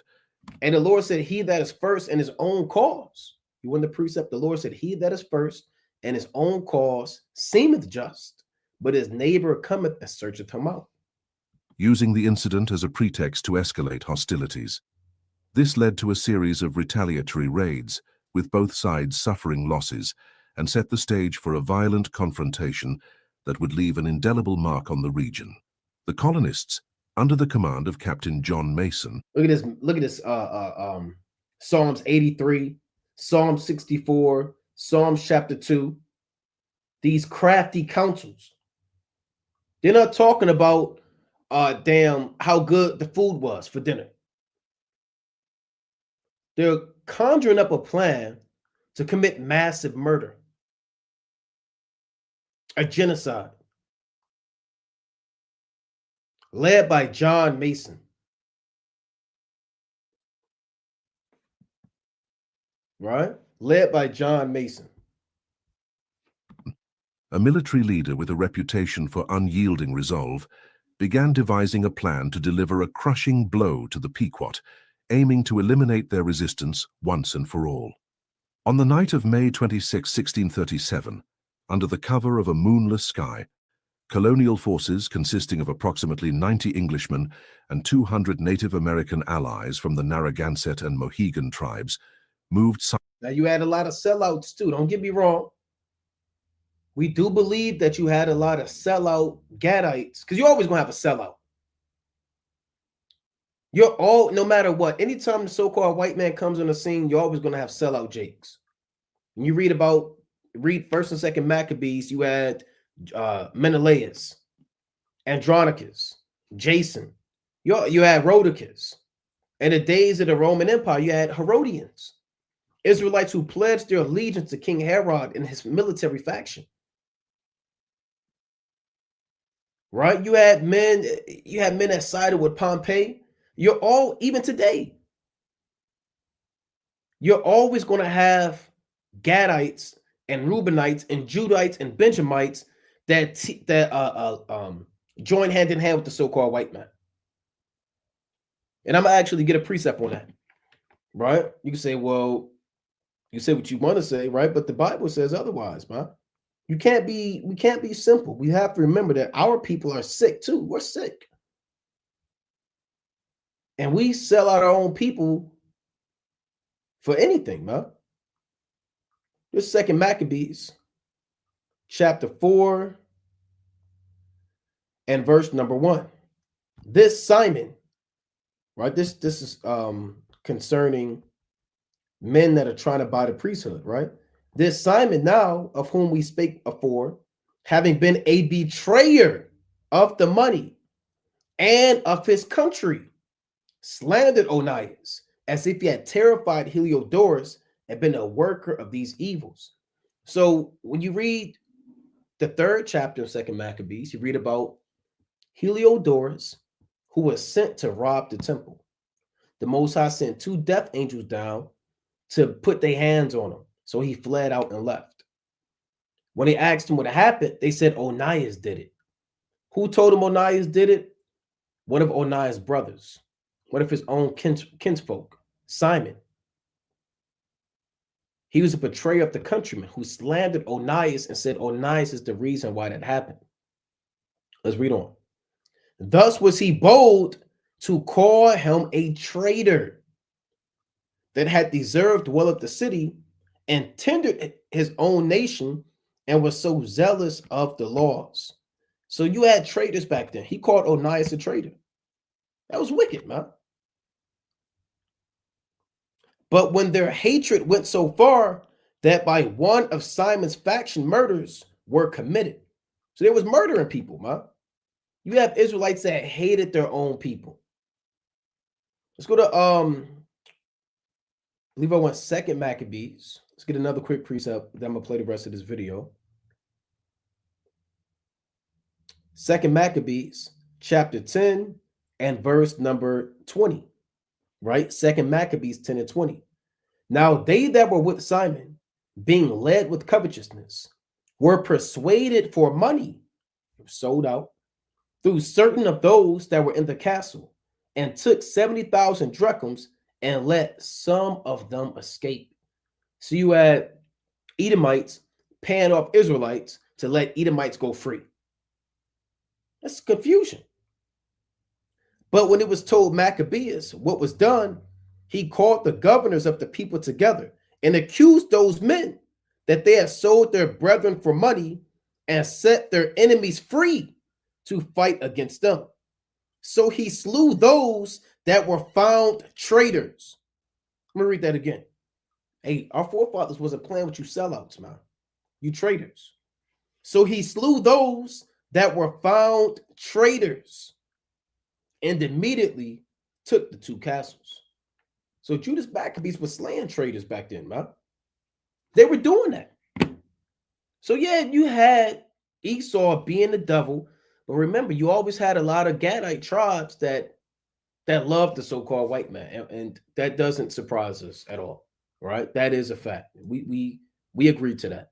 200 Native American May 26, 1637, under the cover of a moonless sky, colonial forces consisting of approximately 90 Englishmen and 200 Native American allies from the Narragansett and Mohegan tribes moved silently toward the Pequot village near the Mystic River.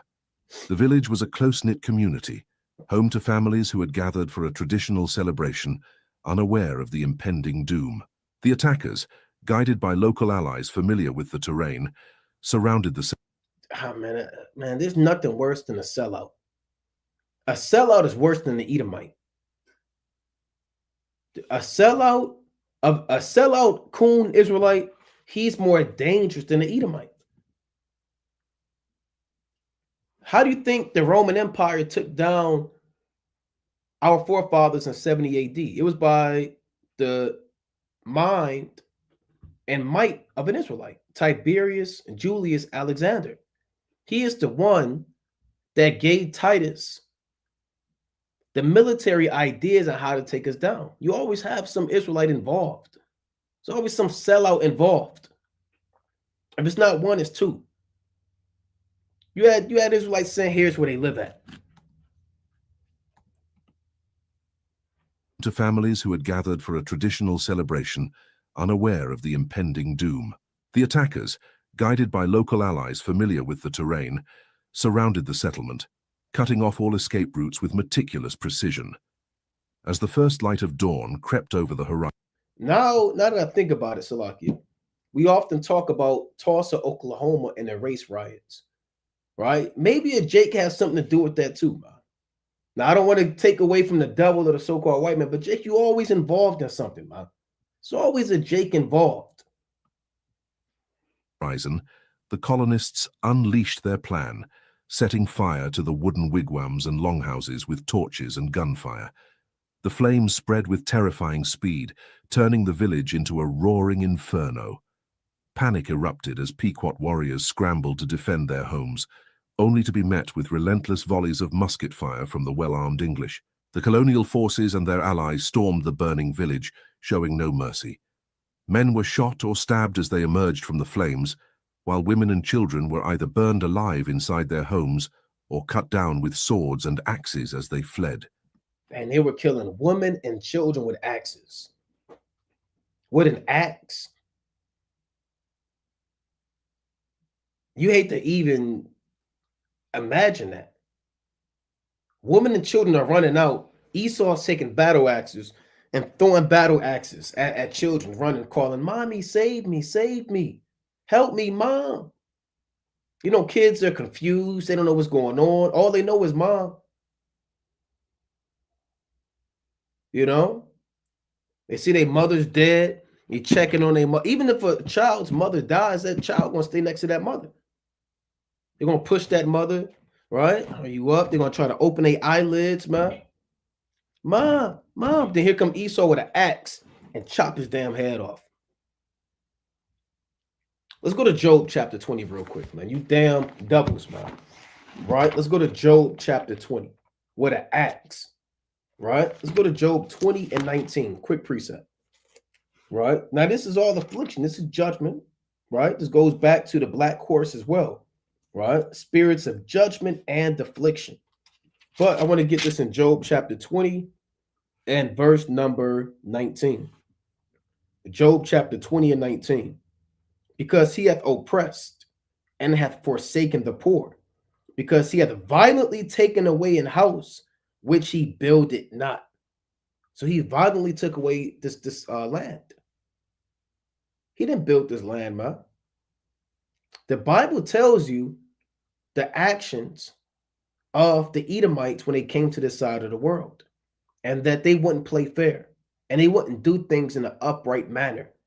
Right? And they wouldn't do things by trade and by buying and selling. The Bible tells you that they violently, as we hear in this video, violently took away a house which he builded not, through disease, germ warfare, biological warfare, deception, paying people off to sell their own people out, burning houses down. This devil's a damn burning houses down, chopping children in half with axes. Let's go to Habakkuk chapter 2. Right? Then I'm going to play the rest of this. Salakia. Let's go to Habakkuk chapter 2 and verse number 12. Right? Habakkuk chapter 2, Salakia, and verse number 12. It reads, "Woe to him that buildeth a town with blood, and establisheth a city by iniquity." Man. So death and destruction to any individual, any nation of people that build a town with blood. You belong in Mount Seir. What the hell is Esau doing in the land of Ashtaroth on the other side of the world? Woe to him that buildeth a town with blood, man. You know how much blood is shed underneath the soil, the concrete, the asphalt, the bricks, these museums, skyscrapers, schools, government buildings, skeletons, baby skeletons, decapitations. And you're not going to get the answer of how many Gadites actually died. We'll never know. The Most High know it, though. Let me get one more quick precept. Let's go to Revelation chapter 16. Right? We'll never know. All right. Well, you'll never know, man. The number you could think of is probably not even close to what they tell you. Right? Or what the Most High knows. Revelation chapter 16 and verse number 5. I'm going to start at 4. Revelation chapter 16 and 4. "And the third angel poured out his vial upon the rivers and fountains of waters, and they became blood." Now that's a metaphor for the other nations being destroyed by the Lord. Nations are likened unto waters. That's Isaiah 17:13 on down. Isaiah 59 and 15 on down. Right? Many Revelation 17 and 15. You look all these precepts up. I'm only paraphrasing due to time constraints. But nations are referred to as waters. But the Most High said he's going to turn the waters into blood. Yeah, that physically happened in Egypt, but that's going to happen in America. He's not going to literally turn it into blood, though. He's going to destroy these nations where their blood is going to be shed. That's what Revelation chapter 16 and 4 means. Right? It's a parallel to the plagues of ancient Egypt. So I'm going to read it again, now that we have the understanding. Revelation chapter 16 and 4. "And the third angel poured out his vial upon the rivers and upon the fountains of waters, and they became blood. And I heard the angel of the water say, Thou art righteous, O Lord, which art and was and shall be, because thou hast judged thus. Who is he judging? He's judging the Edomites. Why would, if these were talking about actual waters, why is the angel praising God for turning the waters into blood? What did the waters do? Waters have no soul, they have no spirit. So why would an angel be praising the Most High for judging actual water? So that's how we know it's not talking about literal water, but it's talking about actual nations, right? And it tells you in the next verse, Revelation chapter 16:6, for they, meaning the waters, for they have shed the blood of saints and prophets, and thou hast given them blood to drink, for they are worthy. So they've shed the blood of saints and prophets. Some of these Gadites were prophets. Some of the Jews, the southern kingdom that were brought over, they were prophets, priests.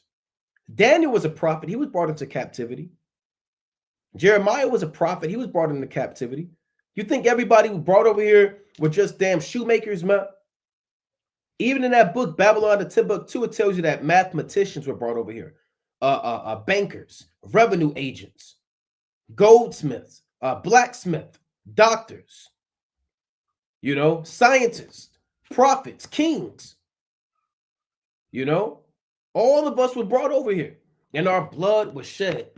Let's go to Numbers. I know I said one more, right? But this is Numbers chapter 35 and verse number 33. Numbers 35 and 33. So ye shall not pollute the land wherein ye are, for blood it defileth the land, and the land cannot be cleansed of the blood that is shed therein, but by the blood of him that shed it. So the only way to reconcile all of the murders that were done by us is what? Their blood has to be shed. Their blood must be shed. Thus said the Lord. It has to be done, and it will be done. That's the only way to make this right. If reparations is not, it's not in the law. Okay, you got to give them reparations. Or, okay, well, give them 40 acres and a mule. The only way for God to accept this is for God to use the angels, Yahweh Shai, and the saints to shed their blood. That's the only way things can be made right. The colonial force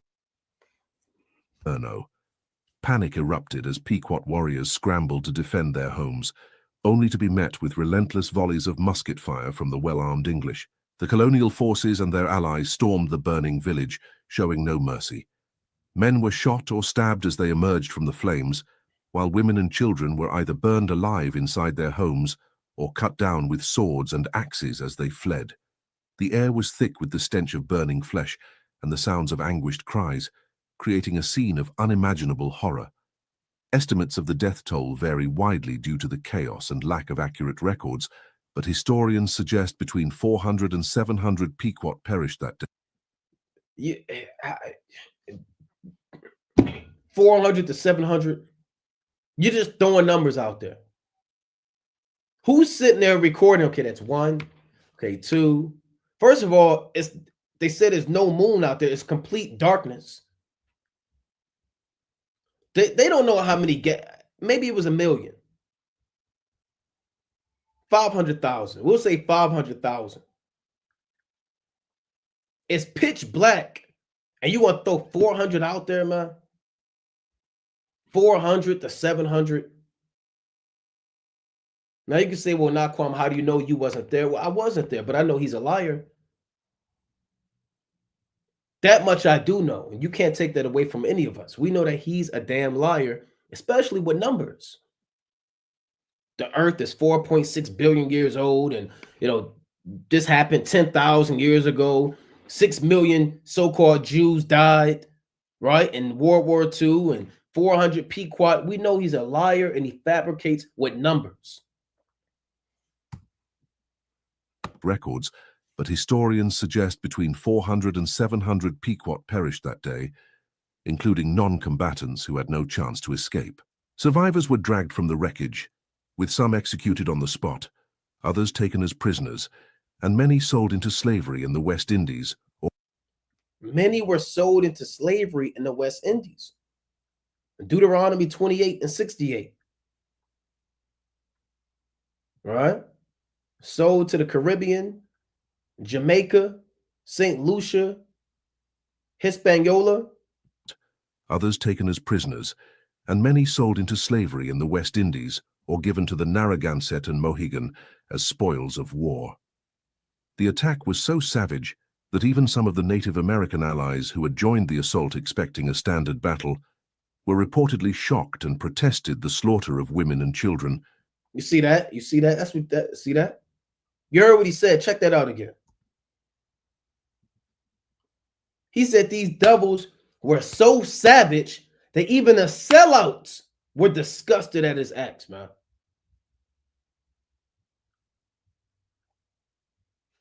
To the Narragansett and Mohegan as spoils of war. The attack was so savage that even some of the Native American allies who had joined the assault expecting a standard battle were reportedly shocked and protested the slaughter of women and children, with one account noting their dismay at the English disregard for tribal customs of warfare. The aftermath of the massacre was a turning point that reshaped the colonial landscape. The Pequot, once a dominant force in the region, were decimated, their power broken in a single night. In the weeks that followed, surviving members were hunted down by colonial militias and their allies, with many forced into hiding or enslaved.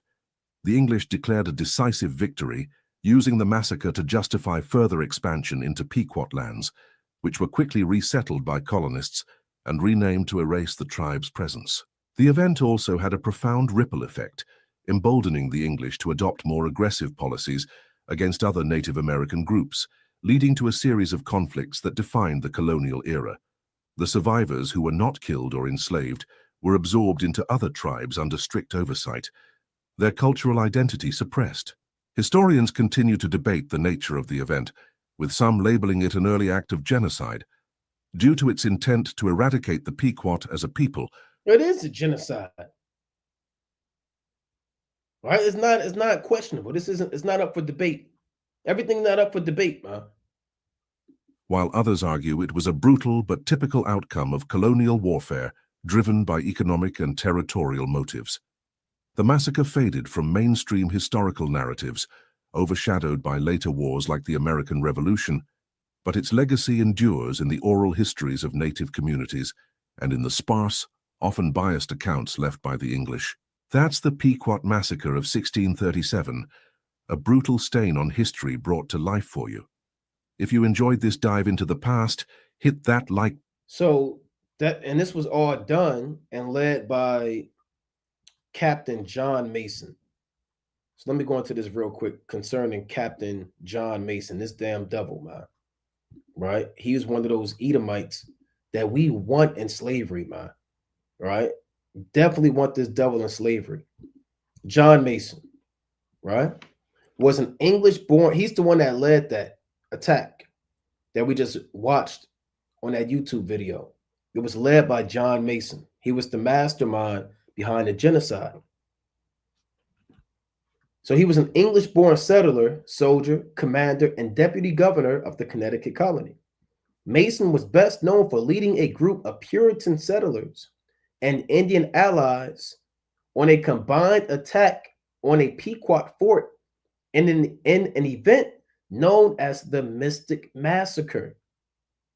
The destruction and loss of life he oversaw effectively ended the hegemony of the Pequot tribe in southeast Connecticut, right? And southeast Connecticut. Now, let me see if they actually have this.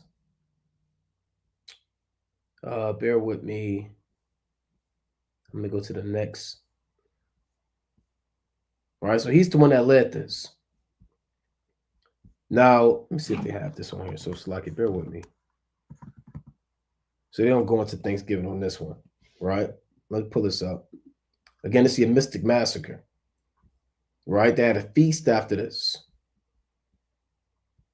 And every battle that they won, they had a Thanksgiving feast, right? Every battle that they won, Edomites won, they held a feast and they called it Thanksgiving.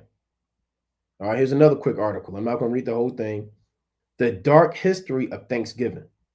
Now, this is from November 20th, 2025. All right, so a few days ago. And there's a particular point I want to get on this. So we talked about the Wampanoags that were killed off. So it says for the Wampanoag, the feast, now known as the first Thanksgiving, was not an official holiday. It was part of a broader tradition. Okay. It was part of a broader tradition of celebrating successful harvest.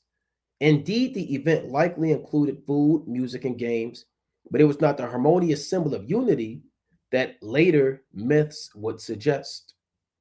Right? So let's go into this.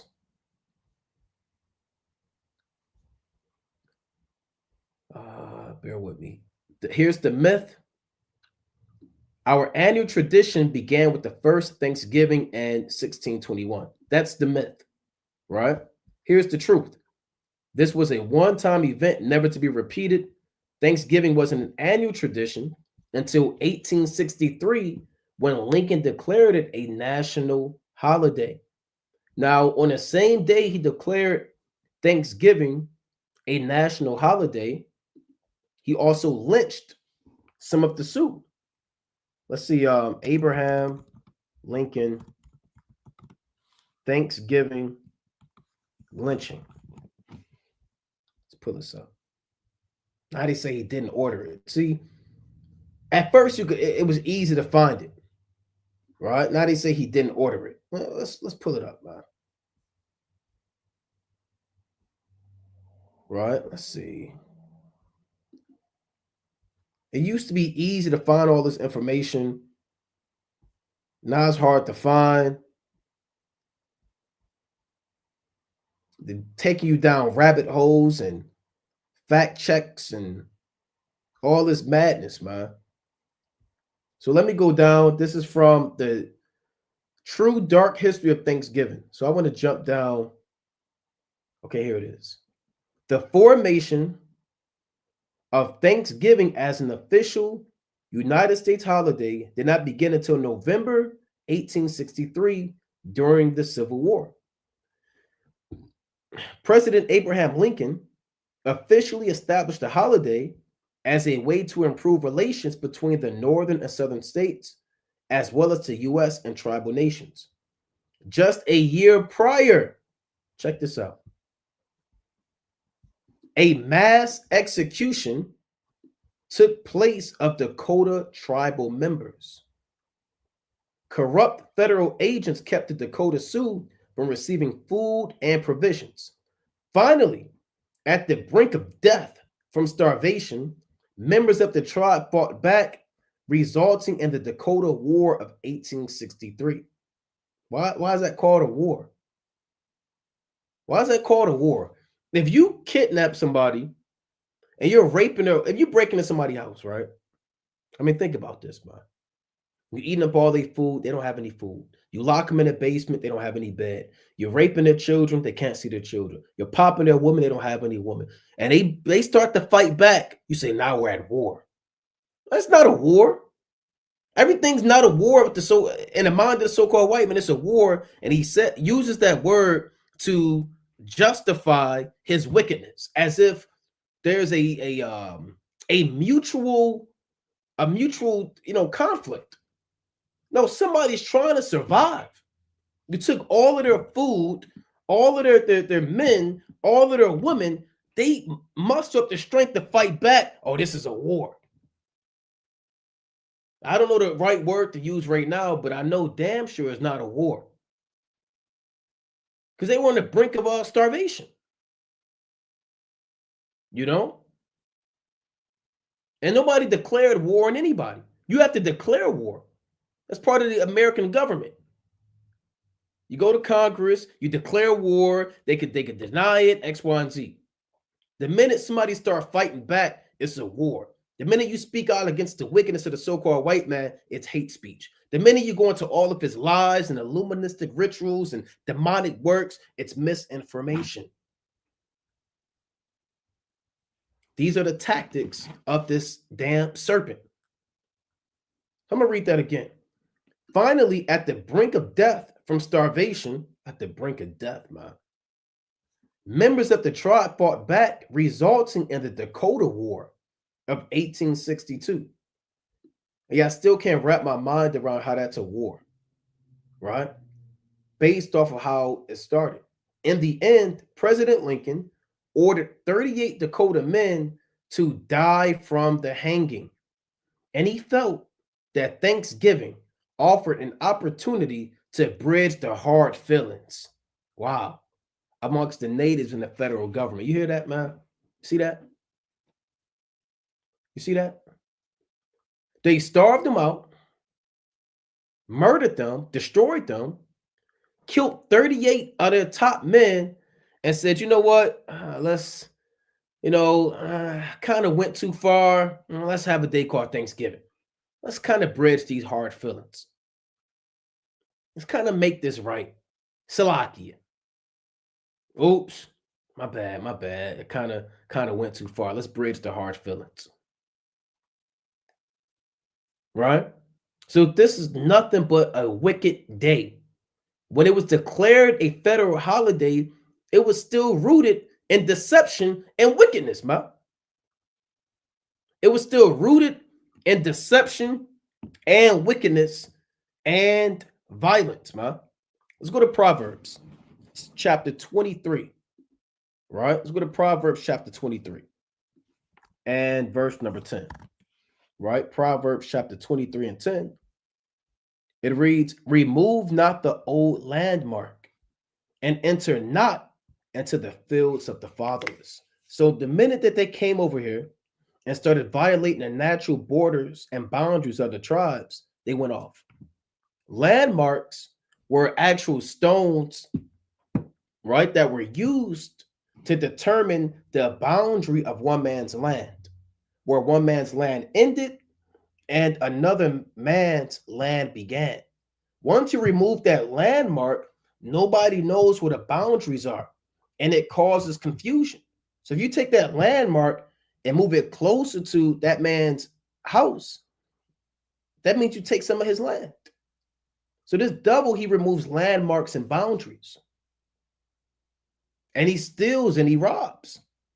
You're commanded not to remove the landmark, nor to enter into the fields of the fatherless. And we represented the fatherless at that time because we were without the Most High, right? Alienated from the promises, strangers in a strange land on the other side of the world. Do not enter into the fields of the fatherless. Why? For their Redeemer is mighty. He shall plead their cause with thee. Who's our Redeemer? The Most High. When you take somebody's field, the law of redemption has to be applied. And the nearest of kin has a right to redeem that land and take that land back. That's the law. Read Leviticus 25. It tells you that, man.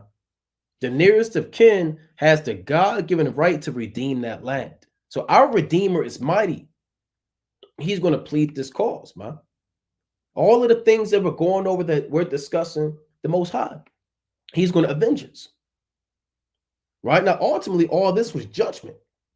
Right? This was judgment. The Most High put spirits on these devils to do this, man. Right? He put spirits on these devils to do this. For affliction and judgment. Let's go to Zechariah real quick, chapter 6. All right, let's touch on the spiritual side very quickly of this. Right? For everything and every event that plays out on the earth, it's ordained in the spirit world. It's always ordained in the spirit world. Right? So there are spirits of judgment that the Most High has created for affliction and persecution towards the Israelites. And once we repent and come back to the Most High is going to remove those spirits from us and deliver us from this captivity. But this is the spiritual side of it, right? The Zechariah chapter 6 and 1. And I turned and I lifted up mine eyes and looked, and behold, there came 4 chariots out from between 2 mountains, and the mountains were mountains of brass. So Zechariah, he physically saw this, but it means that he saw these spirits coming from the third heaven, right? coming from the power and strength of Yahweh Ba'ashem Yahushua.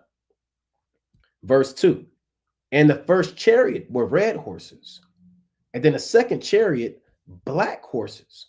So the chariots are war vehicles, and each horse represents a particular spirit that the Most High made, right? It represents a particular spirit that the Most High made. Horses represent power as well. In the previous lesson, we talked about the red horses, which represent war. You can read about that in Revelation, the 6th chapter, right? The black horses represent judgment and affliction. And we're going to prove that, right? And then the third chariot were white horses. White horses represent protection, purity, salvation, deliverance, right? That's what white represents. And in a fourth chariot, grizzled and bay horses. So these are spirits that aren't relegated to one particular role or responsibility, but rather they have a multiple offices that they run, right? For judgment, for evil. They're grizzled and bay horses. Then I answered and said unto the angel that talked with me, what are these, my Lord? So in that vision, he saw these chariots coming, but he didn't know what it represented. Verse 5, and the angel answered and said unto me, these are the four spirits of the heavens, which go forth from standing before the Lord of all the earth. Right? So the mountains of brass and the chariots, it represents the angels and these spirits of war and judgment and vengeance and protection and guidance coming from the third heaven. Right? Because these spirits are angels. How do you know that? Let's go to Psalms real quick, 104. Right? Let's go to Psalms chapter 104 and verse 4.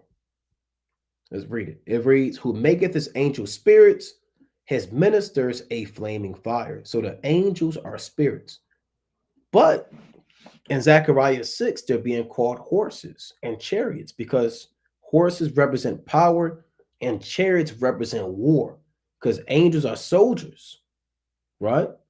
They're ministers and they're soldiers in the Most High's heavenly army, right? In his heavenly army. Now let's read on to this. Actually, I'm going to read this one more time. Zechariah 6 and 5. And the angel answered and said unto me, these are the four spirits of the heavens, which go forth from standing before the Lord of all the earth. The black horses, which are therein, go forth into the north country, and the white go forth after them, and the grizzled go forth toward the south country. And the bay went forth and sought to go that they might walk to and fro through the earth. And he said, get you hence, walk to and fro through the earth. So they walk to and fro through the earth. So you got angels causing war, destruction, right? Death, suicide, murder. You got angels causing war. Now you got angels that are sent forth towards a specific location, right? Zechariah 6 and 6 says the black horses, which are therein, go into the north country. The north country is the land of the north. This represents Babylon the Great, right? How do you know that, right? Let's go to the book of Jeremiah, chapter 16, right? This is Jeremiah chapter 16 and verse 14. Therefore, behold, the days come, saith the Lord, that it shall no more be said, the Lord liveth, that brought up the children of Israel out of the land of Egypt. But the Lord liveth, that brought up the children of Israel from the land of the north, and from all the lands whither he had driven them, and I will bring them again into their land that I gave unto their fathers. So we talk about the Exodus and all praise to the Most High, but there's another Exodus that's coming where the Most High is going to deliver us from the land of the north. That's the north country that we read about in Zechariah 6, where the black horses were sent to. Let's go to Zechariah 2. Let's get another precept on that north country. Zechariah chapter 2 and verse number 6. Ho, ho, come forth and flee from the land of the north, saith Yahweh, for I have spread you abroad as the four winds of heaven, said the Lord. So the Lord is commanding us to separate from the land of the north, man. Not literally, but spiritually. That's why it's so important not to celebrate worldly holidays, not to celebrate Thanksgiving, not to give heed to Christmas, but to come back to the Most High and keep the holy days that God has for us. So we have to flee from the land of the north. Verse 7, deliver thyself, O Zion, that dwellest with the daughter of Babylon. So the land of the north and the daughter of Babylon are one and the same. So this is Babylon the Great, the land of the north. This is where the Most High sent the black horses. The black horses represent judgment and affliction. That's what black represents in the Bible. Black is a color that represents affliction and judgment. And that's why there's so much atrocities and judgments that were being done to Gad and Reuben, because the Most High sanctioned it, right? Due to us breaking the commandments. Let's go to Song of Solomon, right? Chapter 1 and verse 5. The black horses represent angels of judgment and affliction.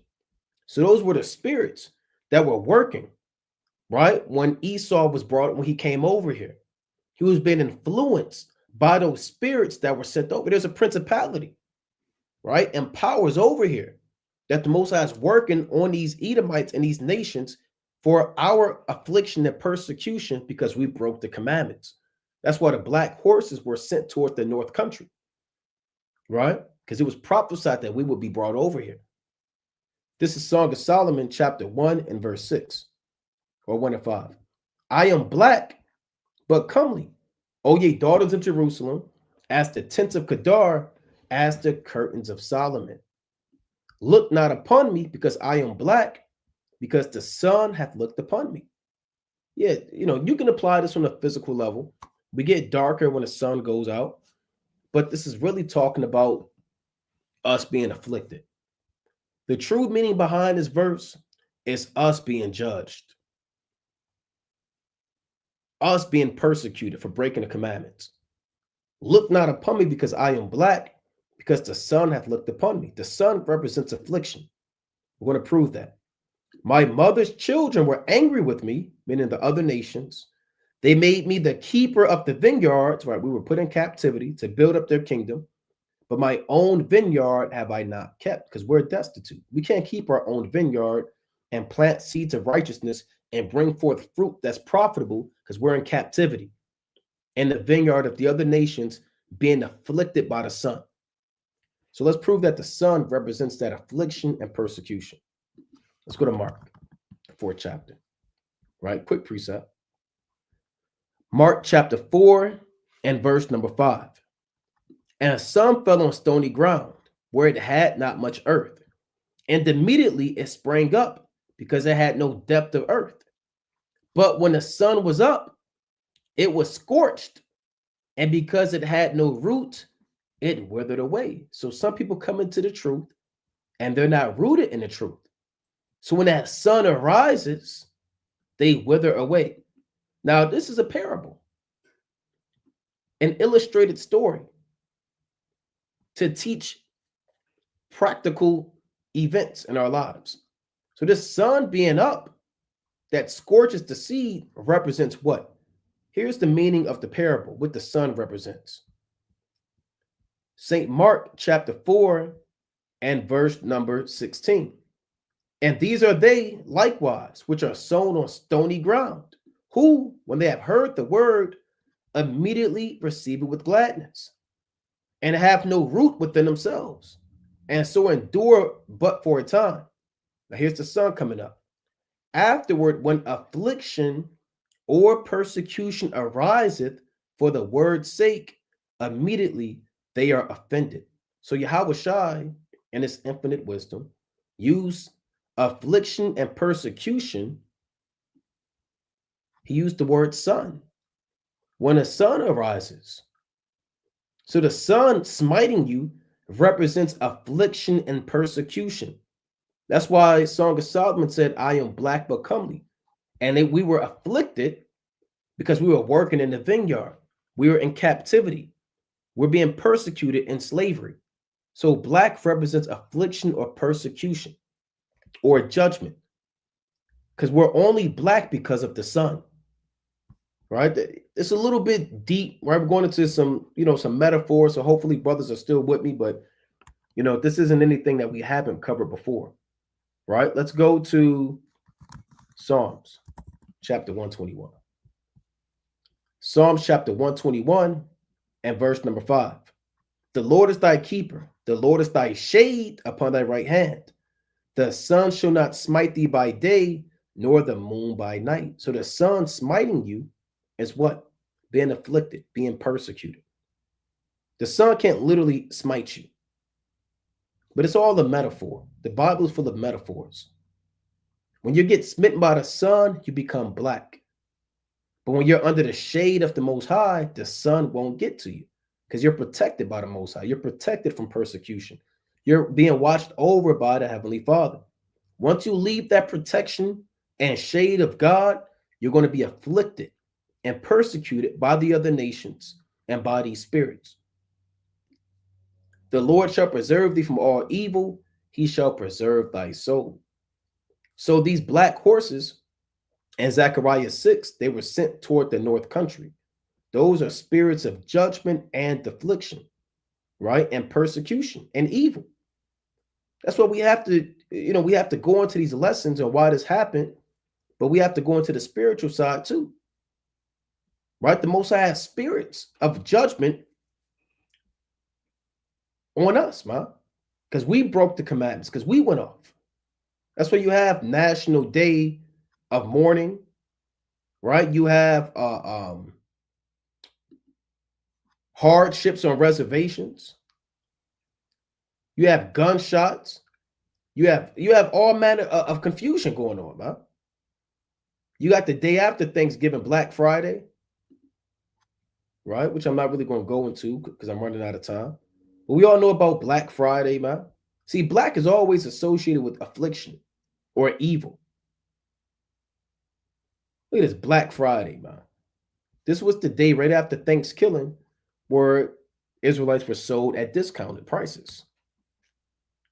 And if you're an Israelite and you're in line and you're trampling each other over a flat screen TV, man, or a Nintendo, a damn a blender, you're off. I'm gonna just come out and say you are off. You're going off. You are going off. What spirit are you in?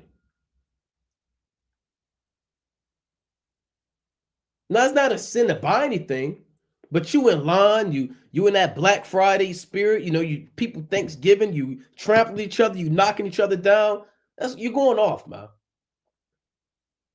Well, show me in the law, right? Show me in the law where it says I can't be in line, right? Well, the Lord said abstain from all appearance of evil. Well, how is it evil to buy something? I'm in line. If they get in my way, I knock them down. Well, brother, you're going off, man. Do nothing at all by injurious practices. You're in line. You're trampling over somebody's grandmother. I mean, you see these videos, man. Right? You see these videos, man, that they be trampling each other. But I got the Trail of Tears, too. Look at this stuff, man. Look, I was going to type in madness, but they already had it pulled up, man. Black Friday madness. Look at this. Look at all these people. Hold on. You got to be out of your damn mind, man, to even want to be involved in that stuff. These people they have actual demons on them. They have actual demons. Look at this. Over a toaster. We have got to the point where over a damn toaster, man. Over some spaghetti sauce. Look at this. Yeah. Hold on. They don't pay these guys enough, man. These guys, they got to open the door. Look, if I worked at Target, Walmart, and they told me I had to open the door, I want a raise. I want cash. I want a cash bonus. I want a lump sum. I want direct deposit right now. If I got to be there and open the door, you're going to have to pay me big money. And they going the wrong damn way, man. They opening the door and going sideways. They should be opening the door and going that way. I don't pay these guys enough, man. Look at this. They've been up since 3 a.m. preparing for Black Friday just to get trampled to death. Ready? Yeah. Black Friday isn't quite what it used to be. Back in Look at that. Somebody fell already, man. It's a damn shame. 2014, people would do anything to bag a bargain. Good. Police had to be called to a number of mini riots across the UK as customers battled over discounted Polaroid TVs. It's crazy. Man, I call out, man. I have to call out. They have to look. They have to fire me, man. What can you do? If I had to work the floor, and when I was young, I worked at a retail spot, man. Now it wasn't big like Black Friday, you know. When I was a young man, hey, but if I was there and that was happening, I left. I would have left. I would have clocked out. Oh, well, where you going? Where? Hey, you can't leave. I'm going. All right. Well, why you letting us down? Look, man. Police had to be called to a number of mini riots across the UK as customers battled over discounted Polaroid TVs.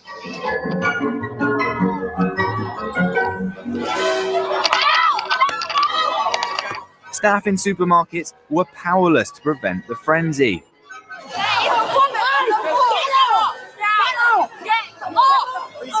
Some relied on clever. What you got them Arabs in there, man? You got Arabs in there. You know, you got people spitting on people, sneezing on people. Tactics to secure a deal. Here, one customer throws her purchase to a friend closer to the till. For the most part, however, it was a case of brawn over brains.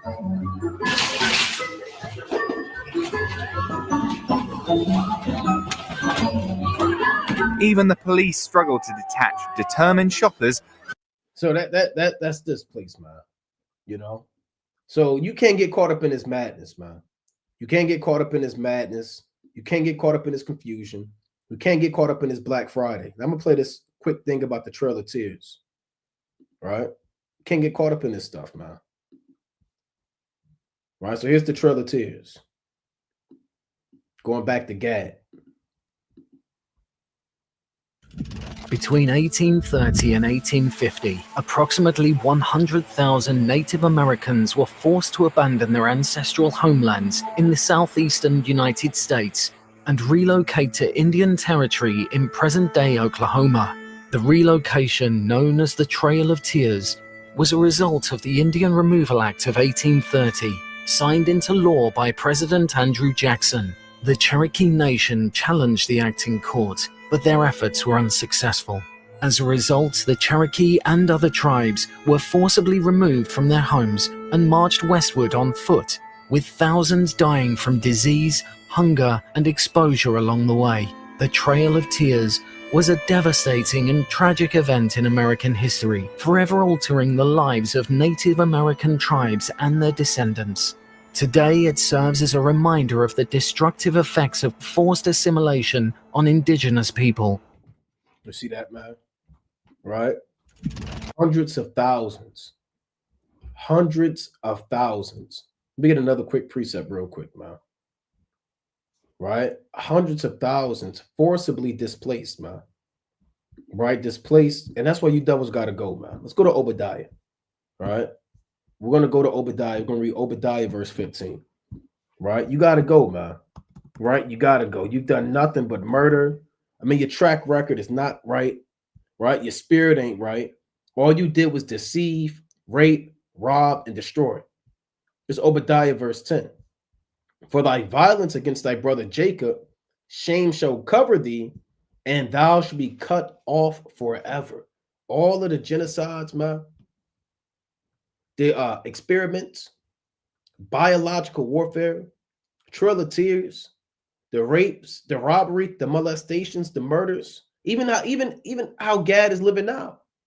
I played the video there on meth. The suicide rate is at an all-time high. The average age, I looked this up, the average age of Gad on a reservation is the age of 50. They say that's the lowest life expectancy out of any people on the earth. On the earth, the average life expectancy is 50 years old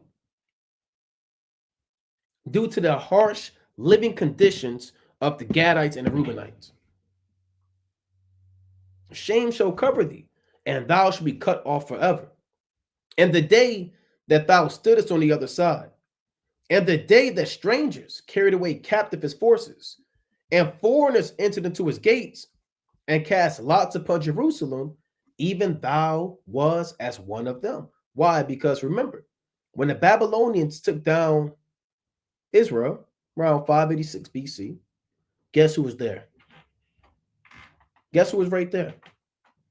Lusting to get some action, to take children captive. Guess who burnt the temple down? The Edomites. It tells you that in the Apocrypha, in 1st Esdras, the 4th chapter, 44 and down, that the Edomites actually burnt the temple down. They burnt the temple down in a war that they weren't even involved in. They weren't even involved. And they said, we want to burn the temple of God down. The hell with the Lord and his people. And the king said, go ahead and burn that damn temple down. So you was right there. Verse 12. But thou shouldest not have looked on the day of thy brother and the day that he became a stranger. What made us a stranger? Being displaced, right? Neither shouldest thou have rejoiced over the children of Judah in the day of their destruction.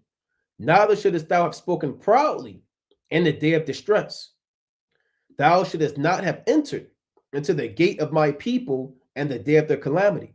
Yea, thou shouldest not have looked on their affliction and the day of their calamity, nor laid hands on their substance and the day of their calamity. You shouldn't have robbed us, man.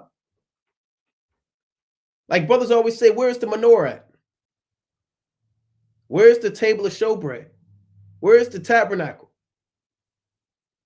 Where's all our gold at? And our brass without weight, silver without weight, precious stones and substance. That crown that David had, it was what? 75 pounds or 75 talents? You know? Where's all that at, man? And then we don't want 40 acres and a mule.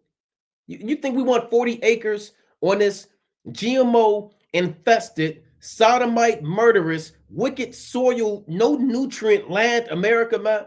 And the mule that's probably not a purebred mule that's bugged out of his mind, man? We don't want 40 acres and a mule, man.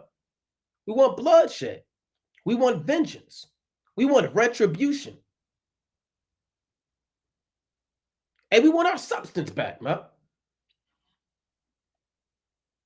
That's why we read the precept in Genesis 49. Gad, a troop shall overcome him, but he shall overcome at the last. Neither, Obadiah verse 14. Neither, and you know we're going to read to the end of this chapter. All right, they're going to read to the end. No, we're going to read until the end of the chapter. We're going to read the rest of it. The whole thing, right? Verse number 14. Neither shouldest thou have stood in the crossway to cut off those that did escape. Neither shouldest thou have delivered up those that did remain in the day of distress. For the day of Yahweh, B'Hashem Yahushai, is near upon all the heathen. Not some of the heathen. Okay, these heathen ain't that bad. Okay, well, these heathen. No, the day of the Lord is near upon all the heathen. As thou hast done, it shall be done unto thee. What did they do to us? All the heathen put us in slavery. They all robbed us. You're going into slavery. You're going to get robbed. As thou hast done, it shall be done unto thee. Thy reward shall return upon thine own head. For as ye have drunk upon my holy mountain, so shall all the heathen, not some of the heathen, okay, the bad ones ain't over here, okay, put the good ones over here, okay, the righteous ones, okay, these the wicked heathen. So shall all the heathen drink continually. Yea, they shall drink, and they shall swallow down, and they shall be as though they had not been. But upon Mount Zion shall be deliverance. And this whole chapter is crazy. And there shall be holiness, and the house of Jacob shall possess their possessions. So we're going to own their children. We're going to own their land. We're going to own their wealth. We're going to own everybody. Everybody's going into slavery. And the house of Jacob shall be a fire, and the house of and the house of Joseph a flame, and the house of Esau for stubble, and they shall kindle in them and devour them, and there shall not be any remaining of the house of Esau, for Yahweh hath spoken it. No more Edomites left. No sons, no nephews, no daughters. They're gone, extinct. And they of the south shall possess the mount of Esau. We're going to take over their lands. And they of the plain, the Philistines, and they shall possess the fields of Ephraim and the fields of Samaria, and Benjamin shall possess Gilead. And the captivity of this host of the children of Israel shall possess that of the Canaanites, even unto Zarephath, and the captivity of Jerusalem, which is in Sepharad, shall possess the cities of the south. And saviors, that's the 144,000, shall come up on Mount Zion to judge the mount of Esau, and the kingdom shall be Yahweh Ba'ashem Yahushai. And with that, we're going to close up, giving, of course, all honor and glory to Yahweh Ba'ashem Mashiach Malak Yahushai, the black horse and the shocking truth of thanksgiving. Most High willing you were edified. No leftovers. No going over there just to smell the food. Oh, they needed help. Oh, they needed me to carve the turkey. Oh, well, they said they was going to kick me out the family group chat. Or they told me that I was not going to be invited to the next cookout, the family reunion. The hell with that, man. Yahushua said it best. He that loveth father and mother more than me is not worthy of me, man. You got to take up your cross and follow Yahushua, man. Don't be watching these damn the Macy's parade if they still had that, man. Don't be drawing turkeys with your kids with the hands, doing decorations. Don't be following people. Oh, I wonder what that turkey tastes like. Damn, if they, if I was there, get out this thanks-killing spirit, man. And be in the spirit and power of Yahweh Ba'ashem Yahushua. So again, Most High willing you were edified. Kwame Shalom. Shalom.